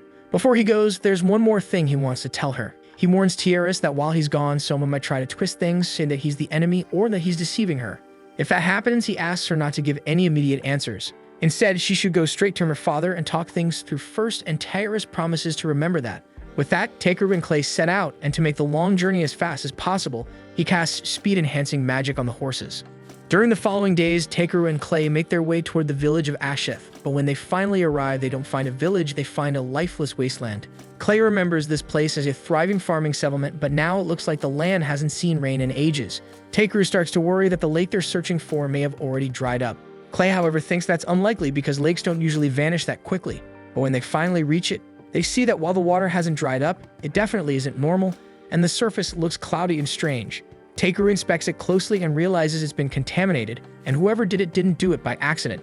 Suddenly, the two of them are surrounded by a group of villagers, and they look pale and sick, but they're still ready to defend their home, so they demand to know who Takeru and Clay are and why they've come. Takeru quickly figures out that they're just being protective, so he keeps calm and explains that they're adventurers from Belkame, here on a mission to collect a rare material. The villagers don't look convinced, so they ask for proof, and in response, Clay shows them his A-rank armband. Once they see it, the villagers realize they're telling the truth, so they lower their makeshift weapons. But just as Takeru begins asking if they have any helpful information, one of the boys suddenly collapses. Takeru rushes over to check on him and is shocked at how light the child feels, far too underweight for his age. He turns to the adults and asks if they've been getting enough food lately, but what they tell him is worse than he imagined. The villagers then reveal that close to 10 months ago, their lake water suddenly turned cursed, making it undrinkable. Not long after, the same thing happened to the water in their well, leaving them with no clean water for their people or their crops. But just when things looked hopeless, a merchant named Engachi appeared and he claimed he could help, but only if they gave him a rare flower that grows near the lake. The exact location of the flower is a village secret, so they couldn't just hand it over. Still, they were desperate, so they made a deal. In return for one flower every month, Engachi would deliver 60 barrels of water. But that amount wasn't nearly enough to drink and grow food at the same time, so for months now, they've been slowly starving. After hearing everything the villagers have told him, it becomes crystal clear to Takeru that Engachi is the one behind this mess, so he tells them flat out that the man is definitely evil. The villagers are stunned because they truly believed Engachi was just trying to help, but Takeru points out that back when he inspected the lake, he found signs that clearly showed the water had been deliberately poisoned. And it's just a little too convenient that Engachi happened to show up right after that happened. Even if that were some wild coincidence, the fact that he's demanding payment in the form of a dangerous toxin is suspicious as hell. The village chief is horrified to realize they've been manipulated all this time, and Takeru's blood is boiling over the damage Engachi has caused. That merchant didn't just poison Nulateria.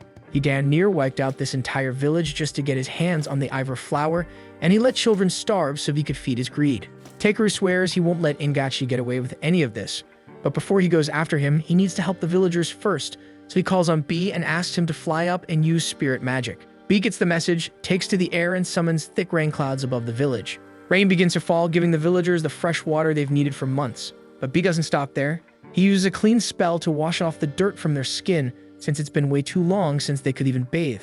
Then with another spell, he used repair magic to restore all the damaged homes. Takeru also pulls out a massive pot and prepares a proper meal for everyone, something hot and filling after months of barely scraping by. The village chief is overwhelmed with gratitude, and the village kids are especially fond of Takeru now, and they ask if they can show him something cool, a secret hideout they have in the woods. Curious, Takeru goes with them, and they lead him to an old storage house packed with crates of Lita's fruit. He's shocked as there's so much food hidden away while the village is starving. The kids explain it's way too salty to eat straight, and with no water to rinse or cook it, it's been completely useless to them. Takeru decides to give it a try anyway, and the moment it hits his tongue, his expression shifts. The flavor is intense, but it clicks that this could make for a perfect base for soy sauce. Meanwhile, back at the mansion, a sudden alarm rings through the halls, and the moment Teoris hears it, she bolts because she knows exactly what that sound means. Before leaving, Takeru placed a special barrier around Nulateria's room, and he said that it would trigger an alarm if anyone approached her with ill intent, which means that someone is trying to kill her mother right now. Once Teoris reaches her mother's room, she finds Bernard standing by the door, and in that moment, everything clicks. Normally, anyone in this situation wouldn't even wait to hear him out, but Teoris can't believe Bernard would betray her, so she asks softly but seriously if he really came here to kill her mother. Bernard flat out denies it, but Teoris reminds him that Takeru's barrier only goes off if it detects malicious intent, which means he had to be planning something dangerous. Bernard tries to gaslight her, claiming she shouldn't believe a word that ignorant adventurer says, accusing Takeru of being nothing more than a greedy con artist, but Teoris isn't buying it. Her father shows up moments later, and the second he takes in the scene, he knows exactly what's happening. But since Bernard keeps insisting he's innocent, Belmonte decides to give him a fair shot, and he'll put him on trial right here and now. Bernard argues that Takeru must have lied about the barrier's ability to sense hostility, but Belmonte finds that hard to accept, considering how fast Takeru improved Nulateria's condition. So if Bernard really did mean any harm, then he should be able to prove it by drinking the same water he meant to give Nulateria. That's when Bernard panics because he knows that water is laced with Ivor poison, so the fear written all over his face confirms Belmonte's suspicion. Without hesitation, Belmonte splashes the water in Bernard's face, and Bernard starts screaming, thinking it'll kill him. But Belmonte calmly tells him to stop being dramatic because the water had already been swapped out with clean water. So he's not going to die from poison, but he's going to spend a long time behind bars for what he's done. After Bernard is dragged off, the castle staff search his room and discover a letter. Raymond brings it to Belmonte, and whatever it says leaves him visibly shaken. That same night, Engaksha shows up at the village expecting to collect another Ivor flower, but the chief is nowhere to be found. He asks one of the locals, and the man tells him that the chief went out with some adventurers. They also learned the truth that the Ivor flowers were being used to manufacture poison, and they've decided they won't be dealing with him anymore. Realizing the villagers are no longer fooled, Engaksha abandons the act. If he can't trick them, he'll just burn the whole place down and take what he wants by force. And back at the castle, as Bernard is escorted away to prison, he starts to grin because he knows this is far from over. At the same time, the village chief guides Takeru and Clay through a hidden tunnel, and they eventually arrive at a secluded area where golden Ivor flowers bloom beside a majestic statue of a Pegasus. Shiru stands frozen for a moment, stunned by the breathtaking view, and after taking in the sight of the statue, he turns his focus to the flowers. His analysis reveals that the Ivor only bloom along the shores of this exact lake, born from the sacred tears of a divine beast known as Helfalpnir. Curious, Tekeru asks the chief about the creature, and the old man explains that Helfalpnir is the legendary winged horse who once defended the village from the horrors of the lake demons. Since that day, the villagers have revered it as a guardian spirit, and the story of Helfalpnir's tears giving birth to the Ivor flowers has been passed down for generations. Tekeru, hesitant to touch something so sacred, asks if it's truly okay to take the flowers, but the chief reassures him that as the one who saved their village, Tekeru is welcome to take as many as he needs. Relieved, Tekeru plucks a single Ivor flower, thinking one should be enough to craft the antidote. Then his thoughts drift toward experimenting with the soy sauce fruit, but a sudden scream tears through the peaceful moment.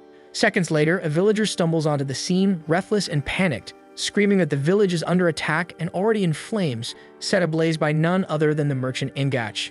Without wasting a second, Tekeru and Clay lift the chief and the terrified villager onto their backs and bolt toward the village. What they find is pure devastation, flames raging through every home, smoke choking the skies. Tekeru jumps into action, using B's powers to extinguish the fire while Clay focuses on getting people to safety. They manage to calm the chaos, but by the time the blaze is gone, the village lies in ashes. A member of the village guard informs Tekeru that no lives were lost, which in a moment like this is a miracle. Tekeru then asks how it all began, and the guard tells him Ingach showed up demanding the Ivor flowers. And knowing they were poisonous, the villagers refused. So Ingach got enraged and ordered his men to burn the village down. Tekeru clenches his fists in anger, barely able to contain the fury boiling inside him. Just then, the chief's face twists in panic as he realizes that Gonza, the young boy who had bonded with Tekeru, is missing. That's when an elderly woman speaks up, confirming everyone's worst fear. Ingach had snatched Gonza and vanished with him toward the lake, using the fire as a distraction. Tekeru's blood boils the second he hears that, and without hesitation, he activates his search skill at full range. He immediately locks onto human presences near a rundown fortress, then tells Clay that Ingach has at least 100 thugs working for him.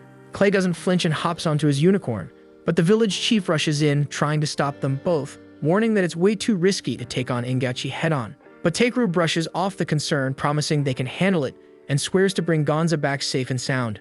Before long, they reach the fortress and B flies off to scout the area. He comes back with news that the bandits are all throwing some kind of party. While Tekeru is still working out a plan, Clay's already lost it and transforms into Kaiju 8, pissed beyond reason that these bastards would celebrate after snatching a kid.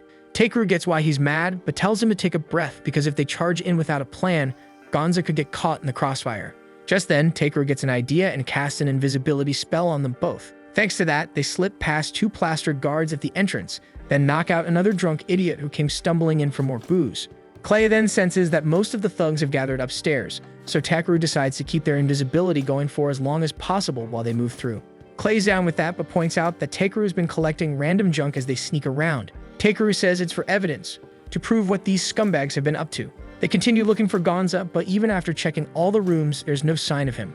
Clay figures it's time they go straight to the source and squeeze the truth out of Ingach himself, and Tekeru nods in agreement. They then head to the room where Ingach and his crew are getting drunk, laughing like they own the world. One of the men cracks up, reminiscing about how pathetic the villagers looked while their homes burned. Another complains that they still don't know where the Ivor flowers grow, but the third one, who is clearly the loudmouth of the bunch, scoffs and says that's exactly why they took Gonza. He brags that they're almost done with their plan, and once it's complete, they'll jack up the price of Ivor poison and rake in the cash. Another thug asks how exactly the price is going to go up, and the arrogant guy smirks and says that once word gets out that not even someone as powerful and rich as Belminant could save his wife after she was hit with Ivor poison, people will see how lethal it really is. That fear will make buyers desperate, and they can charge whatever the hell they want. But before he can run his mouth any further, a glass bottle smashes into the back of his neck, knocking him cold. Turns out it was Ingach who threw it, reminding everyone that this whole operation is supposed to stay under wraps and they need to shut the hell up. Tekeru and Clay overhear every word from just outside the room, and Clay grits his teeth, saying he's done holding back his fury. Tekeru gives him the go-ahead to go wild, but reminds him not to kill anyone. Then, without hesitation, Clay drops the invisibility spell and smashes through the door, causing instant chaos as the bandits scramble in panic. Clay storms the place, dropping thugs left and right with brutal punches, while Ingach completely loses it. He shouts for one of his men to unleash their secret weapon, even though it's still unstable and not fully under control. While Ingach's mind spins, trying to figure out how the hell things flipped so fast, Tekeru appears beside him and casually suggests that maybe they should move the kid away from all the madness first. Thinking it's one of his own guys, Ingach blurts out where Gonza is being held, only to spin around and realize no one's there. In that instant, Takeru dashes toward the outhouse guarded by a lone bandit who's bitterly grumbling about still being stuck on watch duty while everyone else parties. He offers to handle him, and Takeru gives the nod, so the baby dragon zips forward, crashes through the door, and takes the guard out in one hit. Takeru bursts into the outhouse, calling out for Gonza, and the boy answers back right away, his voice shaky. Takeru slams his hand down with a sharp carrot chop, busting open the lock and freeing him. Gonza rushes into his arms, terrified and crying, so Takeru holds him close and tells him they're heading back to the village right away. But the moment he steps outside, he sees bandits screaming and running for their lives. That's when he spots a freaking tentacles rising up past the fortress walls and immediately knows that it isn't Clay, so he grabs a fleeing bandit and demands to know what's happening. The guy stammers that the lake demon has come back to life and is tearing the place apart. Takeru doesn't fully buy it, but he's not about to take any chances. He tells Gonza to head back on his own, but the kid clings to him, shaking like a leaf. Takeru gets it and tells him to hang on tight, then charges toward the fight with a protective barrier swirling around them both. When he gets there, he sees it clearly. Clay is battling a massive creature that looks like a grotesque sea anemone. Takeru scans it and confirms it's a B-rank monster called the Dark Anemone, summoned directly by Ingach.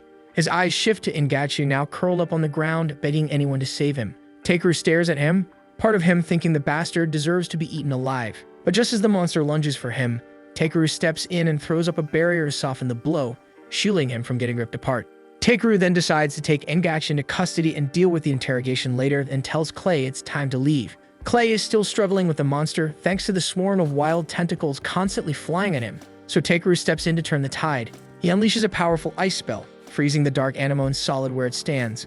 Clay is impressed, but Takeru reminds him that the job isn't over yet because they have to crush the monster's brain to kill it for real. And without hesitation, Clay winds up a massive punch and slams it into the monster's face. But instead of finishing it off, the strike triggers its emergency defense system. Its frozen tentacles snap to attention and launch straight at Takeru, who doesn't have time to cast a proper barrier. He manages to block the hit using only his staff, but the impact is brutal, and it sends both him and Gonza flying over the wall. Mid-air, Takeru wraps his arms around Gonza and throws the boy upward, just high enough for B to swoop in and catch him. Takeru, on the other hand, plummets straight into the poisoned lake, and as he sinks deeper into the water, he realizes this might really be the end for him. He doesn't regret saving Gonza, and he'd do it again in a heartbeat. But there's a quiet sadness in knowing he'll never get to do all the things he wanted to.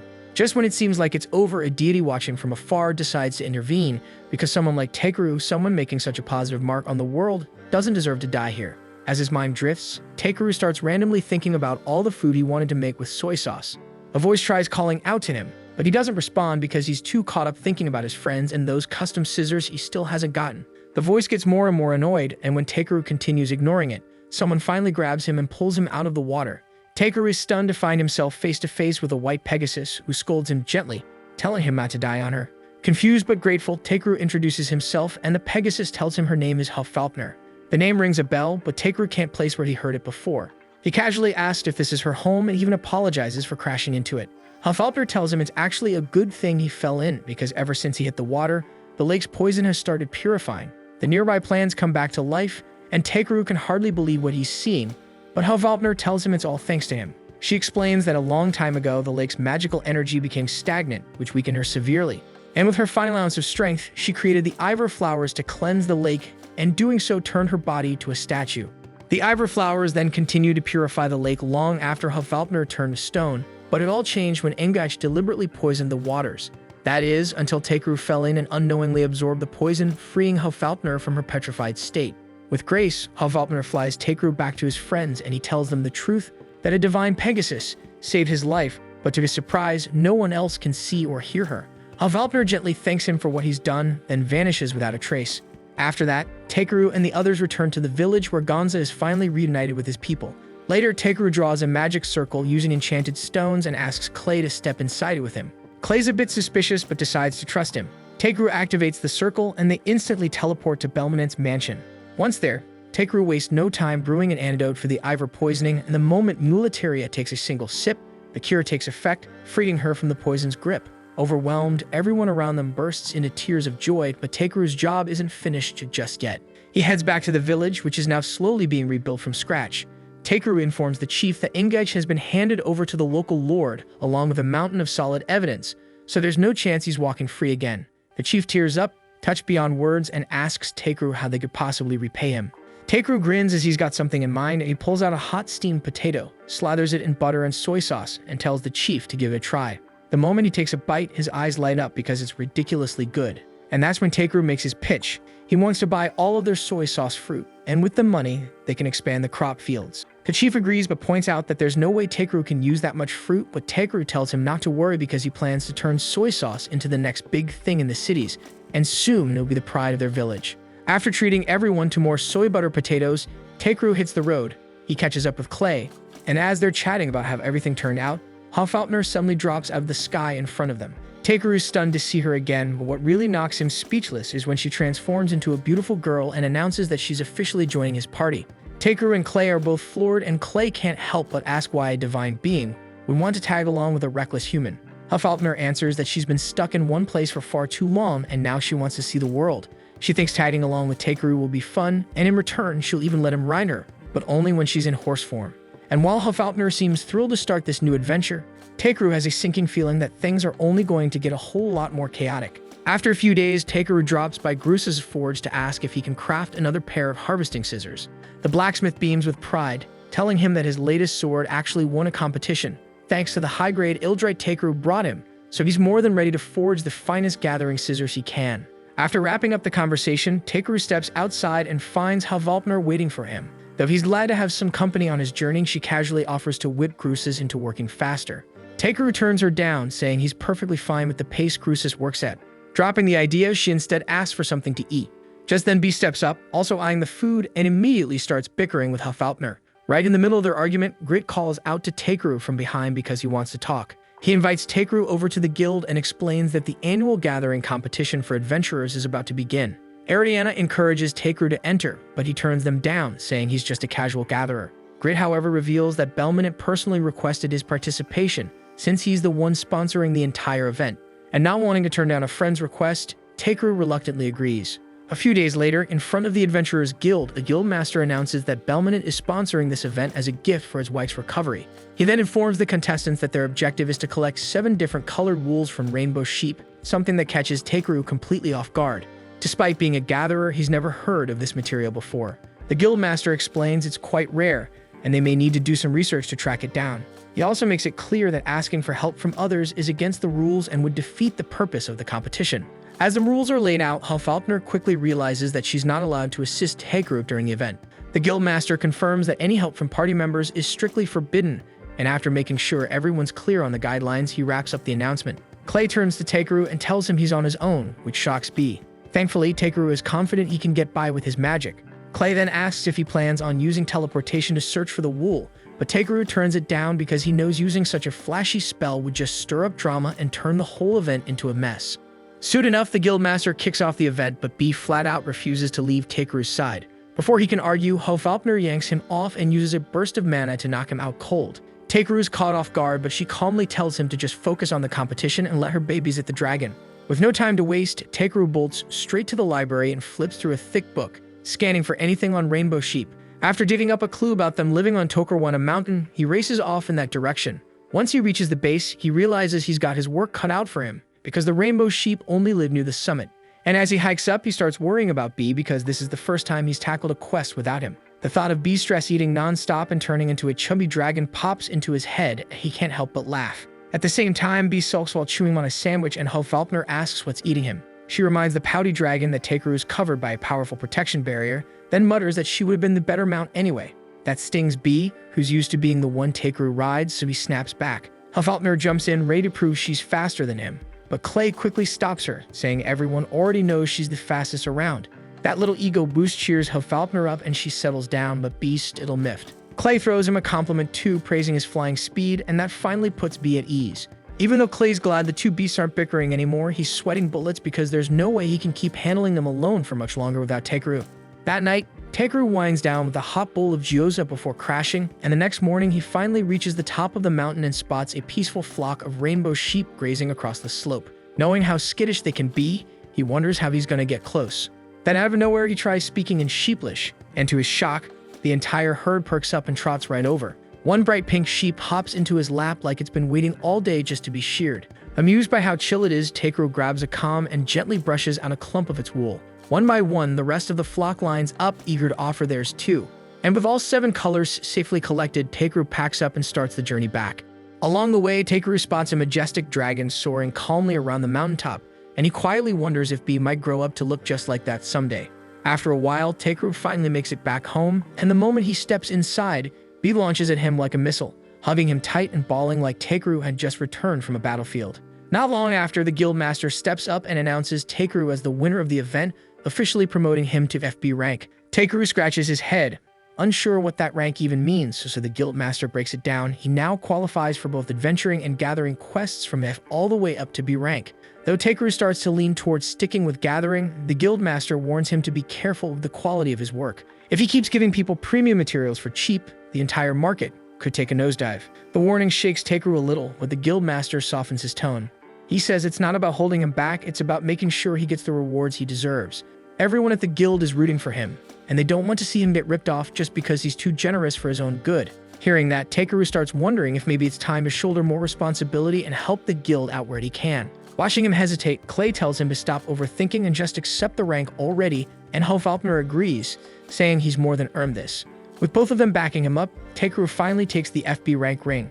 As he slips it on, the guildmaster smiles and says he's counting on Takeru to be one of the guild's pillars going forward. Suddenly, Ariana bursts into the room, reporting that Forest Worm has shown up near the main road. Now officially an adventurer, Takeru heads out with Clay to deal with it. Once they reach the scene, they wait for the monster to appear. And not long after, the worm rears its massive body out of the ground, towering, armored, and freakishly huge. As they brace for a fight, a voice calls out from atop the beast, and it's someone familiar. It's Brolight riding the giant worm like it's her personal ride. She happily greets Takeru and Clay, while Bee runs up to her in excitement. After giving Bee a cheerful hello, she hops off the worm to approach Takeru. But before she gets too close, he instantly blasts her with a clean spell to wipe off whatever stench she brought along. Confused, he asks why she's rolling in with such a massive worm, and she casually explains that she brought it all the way from her homeland as a gift for him to ride. Seeing how filthy the massive worm is, Takeru casts a cleaning spell on it, but the second the grime vanishes, the beast freaks out and burrows straight back underground. Takeru sighs and tells Brolight that a monster that size probably isn't the best choice for a mount. She tilts her head and wonders if she should just get him a horse instead, but Hofalpner steps in and says there's no need because he already has her. So Takeru decides to take Brolight back to the city to talk things through properly. Once they're back in town, Takeru treats her to a huge meal and fills her in on everything that's happened since he and Clay officially teamed up. As the night goes on, he explains what went down in the village, how he met Hofalpner, and the whole story behind their journey. Hearing it all, Brolight suddenly asks if she can join his party. Takeru agrees, so Brolight stands tall and flashes her ring with pride, showing off the results of her hard work. Clay's jaw drops when he sees it's an A-rank adventurer ring, and she grins and says she earned it through pure effort. Clay gets fired up, already itching for a sparring match, while Hofalpner calmly notes that Brolight must have a pure soul, because just being near her makes her spirit feel at ease. When Hofalpner suddenly calls her by her secret identity, Brolight quickly shushes her, and Hofalpner promises to keep it quiet.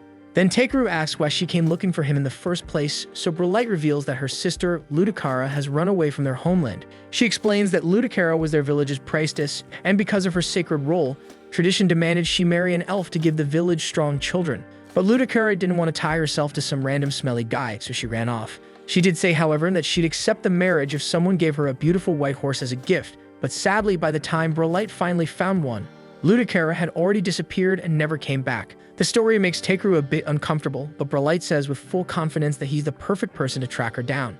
She believes his magic makes it a simple task, but Takeru reminds her that if she brings Ludicara back, she'll just end up being forced into a marriage she doesn't want. Brolight assures him that's not her goal at all. She just wants to understand why her sister vanished without a word. Hearing how genuine she sounds, Takeru agrees to help. Then he turns to Clay and Hofalpner, asking if they're in. Without even blinking, both of them nod and say yes. Not long after, Brolight begins leading the group toward the elf village, and along the way, Takeru asks for some kind of directions, but she simply tells him they'll know they're close once they find a forest with the right conditions. Takeru finds it hard to believe she can just use any forest as a way home, but Brolight explains that with elven magic, she can manipulate space and create a gateway to her homeland through certain points in the world. And Takeru thinks it sounds oddly similar to his own teleportation spell. That's when Hofalpner offers to get them there in record time, so she shifts into her horse form, and the moment she does, Brolight is instantly smitten. They all hop on and enjoy a smooth ride straight into the heart of the forest. Once they arrive, Brolight casts a summon spell, creating a swirling portal that takes the shape of a small vortex. She tells everyone to place their hands on it and close their eyes, then steps through it herself without hesitation. After she disappears, Clay and B calmly approach the portal and step through, but Takeru freezes up, suddenly hesitant. As he stands there, Hofalpner turns to him and says softly that he should keep a close eye on Brawlite because despite her cheerful attitude, she's hiding some deep wounds of her own. With that, Hofalpner touches the portal and vanishes, leaving Takeru standing alone. After a moment, he finally musters the nerve to press his hand against the vortex, and it pulls him through a spatial tunnel that drops him into a breathtakingly vast elven land. Takeru takes a second to admire the stunning scenery, but his peaceful moment is cut short when the others immediately yell at him for being so late. He looks at them, confused because they all look like they've already been through a rough time. But before he can ask, a volley of arrows comes flying straight at them. Takeru raises a shield spell just in time to deflect the shots, and Brawlite quickly tells him not to retaliate because those arrows came from her own people. Moments later, a group of angry elven villagers marches toward them, clearly upset to see Brawlite back in their territory. In a shadowy cavern deep underground, a small band of elven scouts stumble upon an ancient stone monument. One of them reads aloud a cryptic prophecy etched into the surface, warning that when the elves' noble bloodline fades, a foreigner will appear and bring new strength to their dying lands. Meanwhile, Brawlite is trying to reason with the elf leader, urging him to let Takeru's team assist in the search for her missing sister. But instead of listening, the leader snaps back, reminding her of their sacred traditions and accusing her of dragging filthy outsiders into their pure homeland. The insult sends Hofalpner into a rage, so she storms forward, revealing her true identity as a divine beast, and unleashes her fury for the insult to her pride. As storm clouds gather above, she shifts into her celestial horse form and unleashes a surge of lightning on the elves. The blast does nothing but fry their hair into wild new styles, but the message lands and the elves get horrified and immediately apologize for offending a deity. But despite her anger, Hofalpner's divine power is so overwhelming in this form that the elves can't even hear her voice. The elves, still trembling, ask why such a being would come to their forest.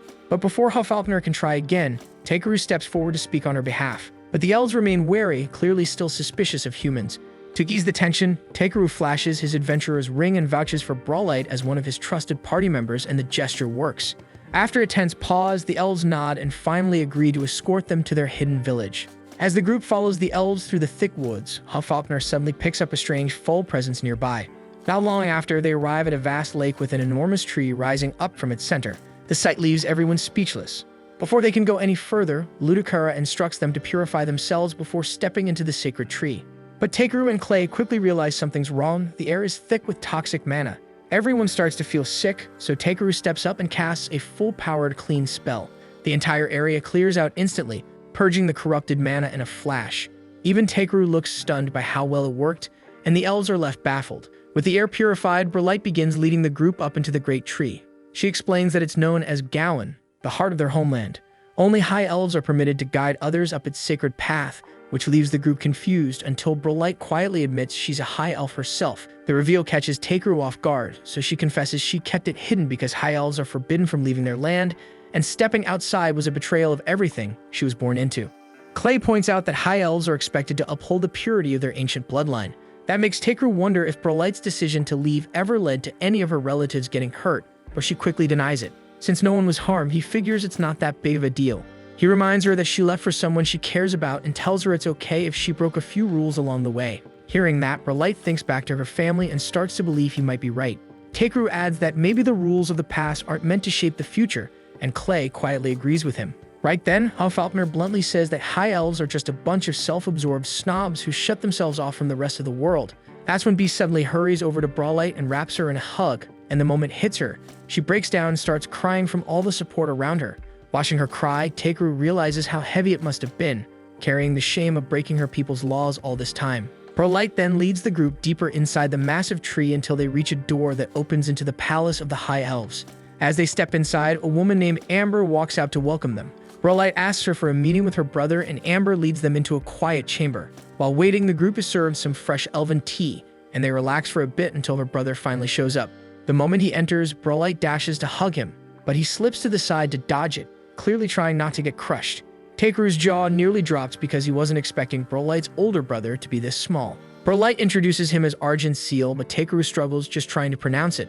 Noticing the awkward pause, Argent chuckles and tells him to just call him whatever's easier. Takeru settles on R, and Argent smiles and nods in approval.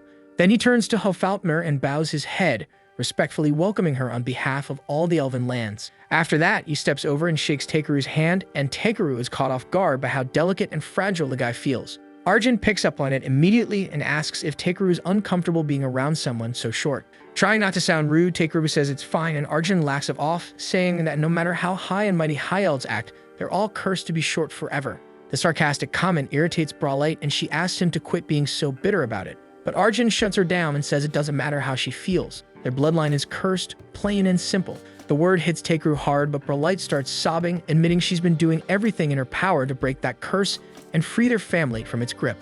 Arjun gently tells her to calm down, then turns to the group and apologizes for what he calls his younger brother's emotional outburst. Takeru tells him it's no problem, but then pauses because something doesn't add up. Arjun just referred to Brawlite as his brother. Confused, Takeru tries to process what he just heard until Brawlite casually explains with pride in her voice that even though she's a girl, she also happens to be part boy. The whole group goes completely silent, not saying a word, which only makes Takeru more confused. He looks around, wondering why no one's reacting. That's when Clay speaks up and says it's not a big deal because some lizard men are born with two genders too, so this isn't anything new to him. Arjun sighs, saying Brawlite didn't just inherit the strength of their people, but also carried her share of the elven curse.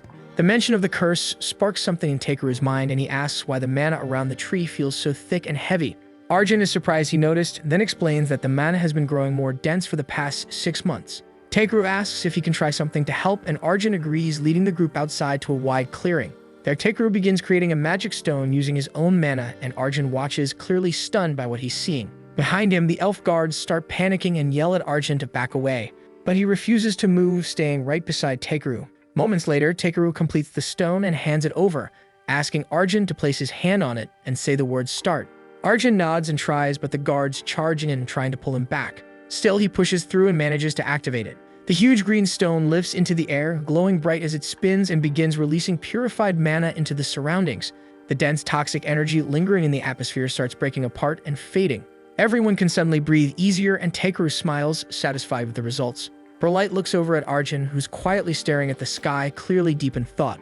That's when something clicks, and he remembers the ancient prophecy about an outsider who would one day restore their land. Takeru notices his reaction and looks puzzled, so Arjun brings him to the elven shrine. Once there, Takeru glances at the prophecy carved into stone and surprisingly reads the entire thing in one go, leaving Arjun speechless. Seeing the part about the noble bloodline dying out, Takeru starts wondering what it really means. Arjun tells him that it refers to the curse placed on the high elves, which makes Takeru pause to wonder if he's the outsider the prophecy mentioned. Arjun quietly nods, but Takeru still doubts it because he only purified some polluted air and didn't exactly restore their homeland. Even so, he gets the feeling that the prophecy isn't about being born special, it's about coming from a different bloodline entirely.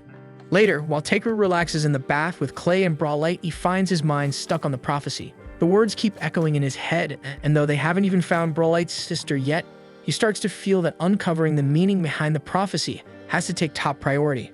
After they finish up, Brawlite steps outside to get some fresh air, and Takeru follows her. He gently asks about the curse on the high elves, but Brawlite doesn't say a word. She just stands there, completely silent.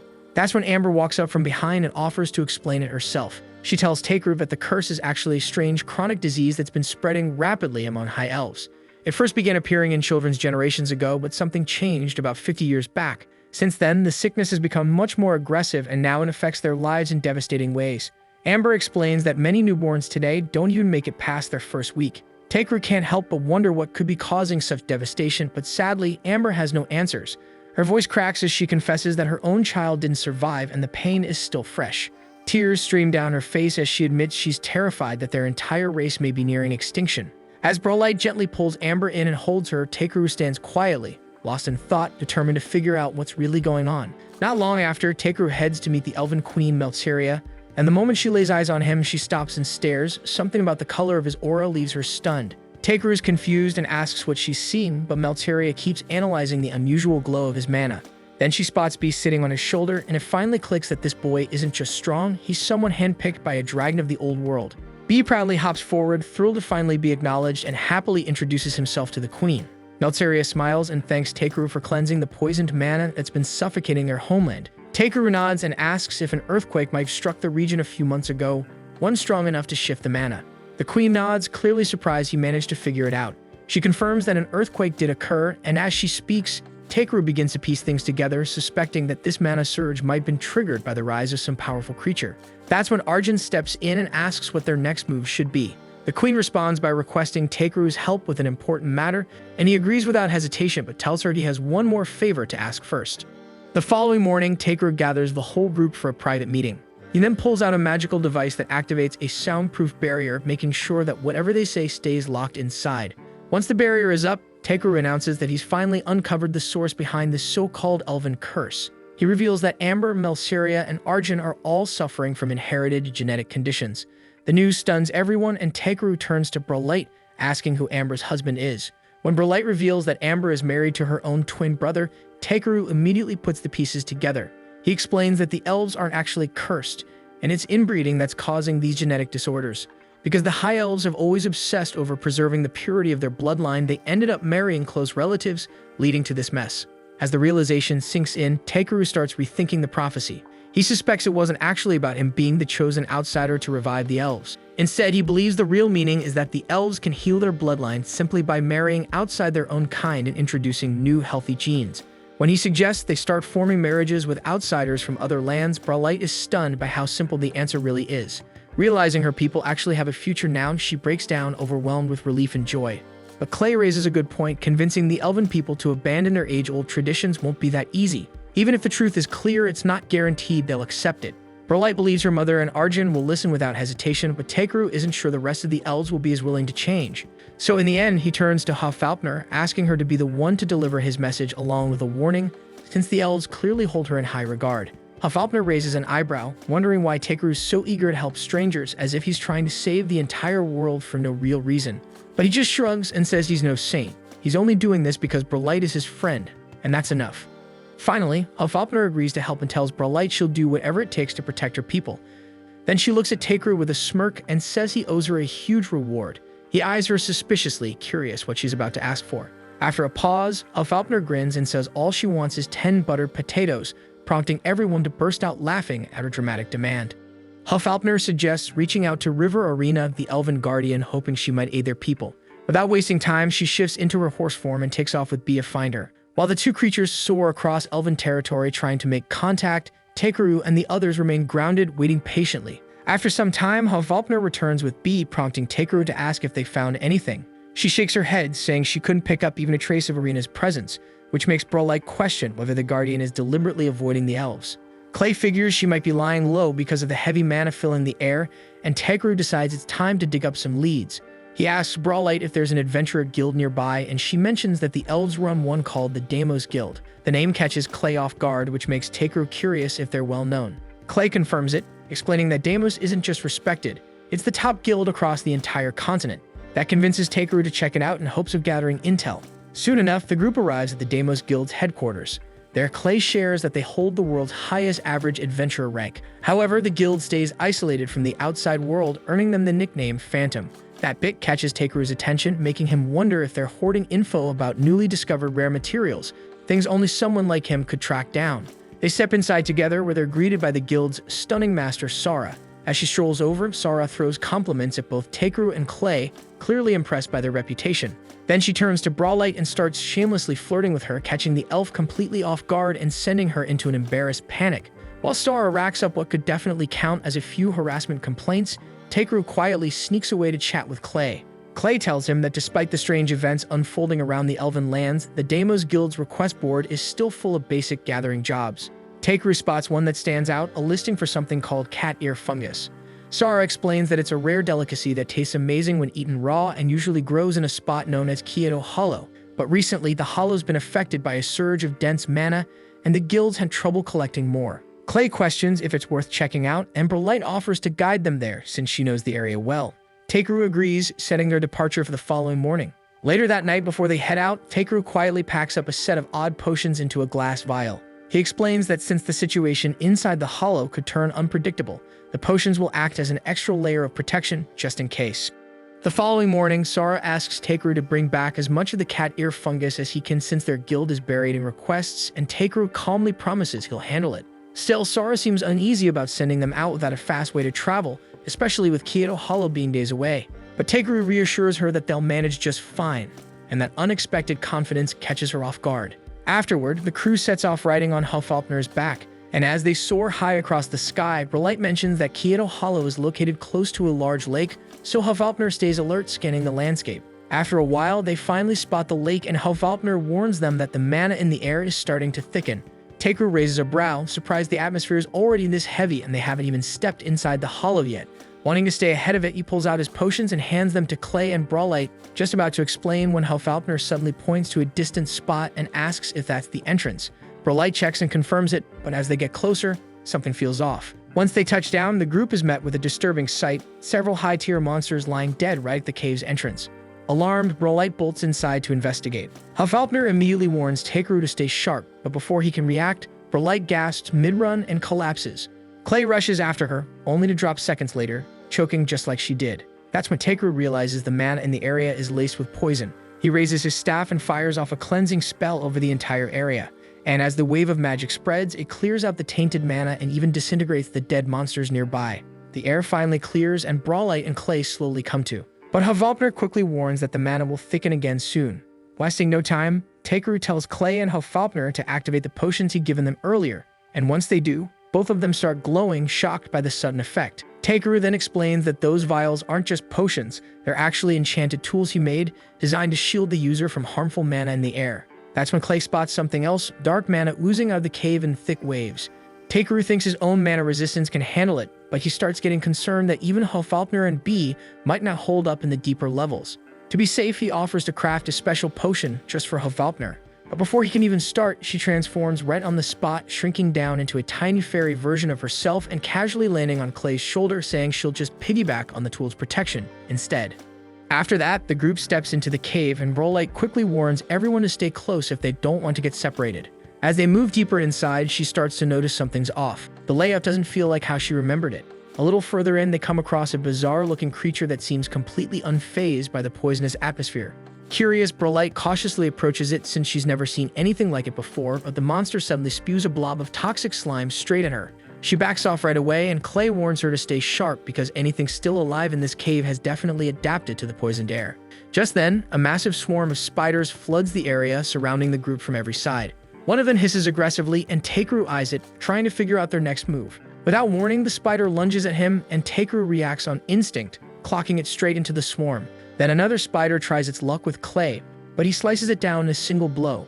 B follows up with a fiery blast that roasts a whole bunch of them at once. Even with their combined efforts, the spiders just keep coming. Teikru quickly realizes he'll need to wipe them all out in one shot, so he turns to Brolight and asks if there's any open space nearby. She points ahead, saying there's a wide area just past the spiders, and the group makes a break for it. Eventually, they reach the clearing, but the spiders are already on their trail. Teikru tells everyone to get in close, and as the swarm closes in, he raises his staff and activates a spell called Desperate Barrier. His staff glows bright, and a forceful barrier explodes outward, shredding through the entire spider colony like a wave. The blast is so powerful that it even punches a hole straight through the cave's ceiling. Clay looks around at the splattered spider parts, completely stunned that Teikru's magic could break open solid rock. With the immediate threat gone, the group takes a breather and sits down for a quick lunch. Brolight happily chomps into her sandwich, still amazed that they're able to enjoy a peaceful meal in such a deadly place. Clay credits it all to Teikru, but Teikru just shrugs, saying he only pulled it off because he really wanted to eat. He then asks Brolight how deep the cave actually goes, and she replies that they're only halfway through so far. She adds that there's a hidden altar deeper inside, and Clay wonders if it's somehow tied to the Guardian Arena. But Brolight shakes her head and says the altar's design doesn't resemble anything known to the elves. That makes Teikru wonder if it was built by someone trying to worship a deity, or worse, used to lock away some ancient beast. Once they finish eating, the group presses deeper into the cave. As they move down the path, Clay notices the lack of spiders and points it out. Teikru also finds it strange that there aren't any signs of other creatures either, so Clay admits the silence is unsettling and warns everyone to stay sharp. Then before long, they reach a spacious chamber, and Brolight confirms that this is where the altar lies. Inside the room, they're all surprised to spot massive cat ear fungus sprouting up across the space. Teikru lights up, already thinking about how good those mushrooms would taste in a meal. But as he scans the area, his eyes land on a cracked section of wall. He immediately recalls the tremors from when he awakened that ancient dragon and starts to wonder if the shockwaves from that earthquake have stretched all the way here and damaged the cave system beneath the elven lands. Suddenly, an intense pressure fills the room. Hufalpner tenses and warns them that a dense cluster of magic is heading toward them fast. Teikru feels the surge in mana, but nothing visible has appeared yet, which makes him uneasy. Clay reminds everyone to stay alert, and Hofalpner announces that the creature is almost on top of them. Right then, a droplet of slime hits Brawlite's shoulder. Everyone looks up, and sure enough, a hulking slug is lashed onto the ceiling, watching them. Now that it's been spotted, the creature drops down, ready to fight. Brawlite quickly asks Takeru if he can identify it. So Takeru uses his appraisal skill, scanning the beast. The results come in, and this is a Kyoto Dark Slug, an S-rank monster native to the hollow, shaped and strengthened by the cave's toxic surroundings. The info stuns him, and Clay's eyes go wide. He says those things are legendary for leveling entire kingdoms. Brawlite immediately suggests they retreat, but Takeru refuses. She warns him again that this monster can melt whole nations into sludge, but Takeru says they're not powerless. He explains that the slug's natural weakness is fire, which just so happens to be B's specialty. Takeru looks to Clay, who nods and begins shifting into his dragon form. As the transformation completes, he apologizes to Brawlite for keeping it a secret. Now standing beside a massive black dragon, a smaller purple one, and the tiny Hofalpner fluttering excitedly around them, Takeru feels fully fired up, thinking there's no way they're losing to some oversized, stinky slug. With their spirits lifted, Brawlite finally agrees to fight by their side. As the giant slug slithers closer, Takeru casts a 3-layer defensive shield across the group. He boosts Brawlite with a durability buff and gives B a speed enhancement. And with everything in place, Takeru raises his staff and yells for everyone to go wild. B dives in first, launching a blazing fireball that singes the slug right away. The creature lets out a furious screech and whips its slimy tentacles toward him, trying to snatch him out of the air. While B dodges and keeps it busy, Clay sees a shot and charges forward, thinking it's wide open. But just as he moves in, more tentacles lash out to grab him. Clay glares at the slimy limbs and powers through them, tearing free with raw force alone. He glares at the monster and snarls that it won't be the one to end his life. Drawing his spear, Clay barrels straight into battle. The slug throws more appendages in his path, but Clay slices right through them with ease. For a moment, it looks like he's breaking through until the creature's severed limbs begin growing back, and Clay's eyes widen in shock. Just then, the slug shoots down B with a precise strike, knocking him out of the sky. Brawlite realizes with horror that their attacks aren't doing any real damage. Takeru wonders aloud how the creature is able to track them so accurately without any visible eyes. That's when it clicks that it's sensing them through its antennae. So he shouts to Brawlite to go for the antenna. She rushes forward to follow through, but the slug lashes out to stop her. Takeru reacts instantly, casting a burning spell that sears the tentacles before they can grab her. Then with the path cleared, Brawlite leaps in close and hacks off the antennae with her daggers. The slug recoils, suddenly disoriented without its sense of direction, so Hofalpner tells them now's their chance and urges everyone to finish it. B lets loose with another huge burst of flames, and Brawlite starts to celebrate, but Clay stops her. He points out that the flames didn't even singe the monster, and somehow it's still completely fine. Then the slug explodes with rage, launching even more tentacles at them. Takeru, watching the flames fizzle out, realizes the creature's slimy skin is protecting it. And to break through, he decides to strip away its moisture, so he grabs a special container filled with premium-grade salt and shapes the grains into small salt spheres. He fires the projectiles at the slug, and right away they start eating through its skin, melting pieces off with every hit.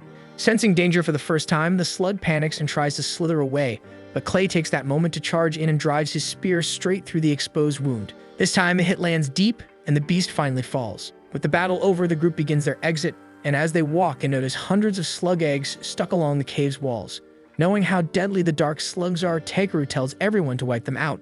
Clay hesitates, asking if they even have enough time before they hatch. Takeru inspects them and finds a weakness. The embryos can't survive direct sunlight, so he wonders if ultraviolet rays would do the trick. He then warns the group to shut their eyes and creates a giant sphere of artificial UV light. As it glows over the walls, the eggs instantly shrivel and die, eliminating the threat. Just then, a strange breeze flows out from the depths of the cave. Hofalpner alerts them that the toxic mana has vanished and something else is calling to them now, and says it's the Spirit King. Feeling a shift in the air, Takeru quietly wonders if River Arena has finally awakened. This was the end of episode 11. Subscribe to not miss the next episode.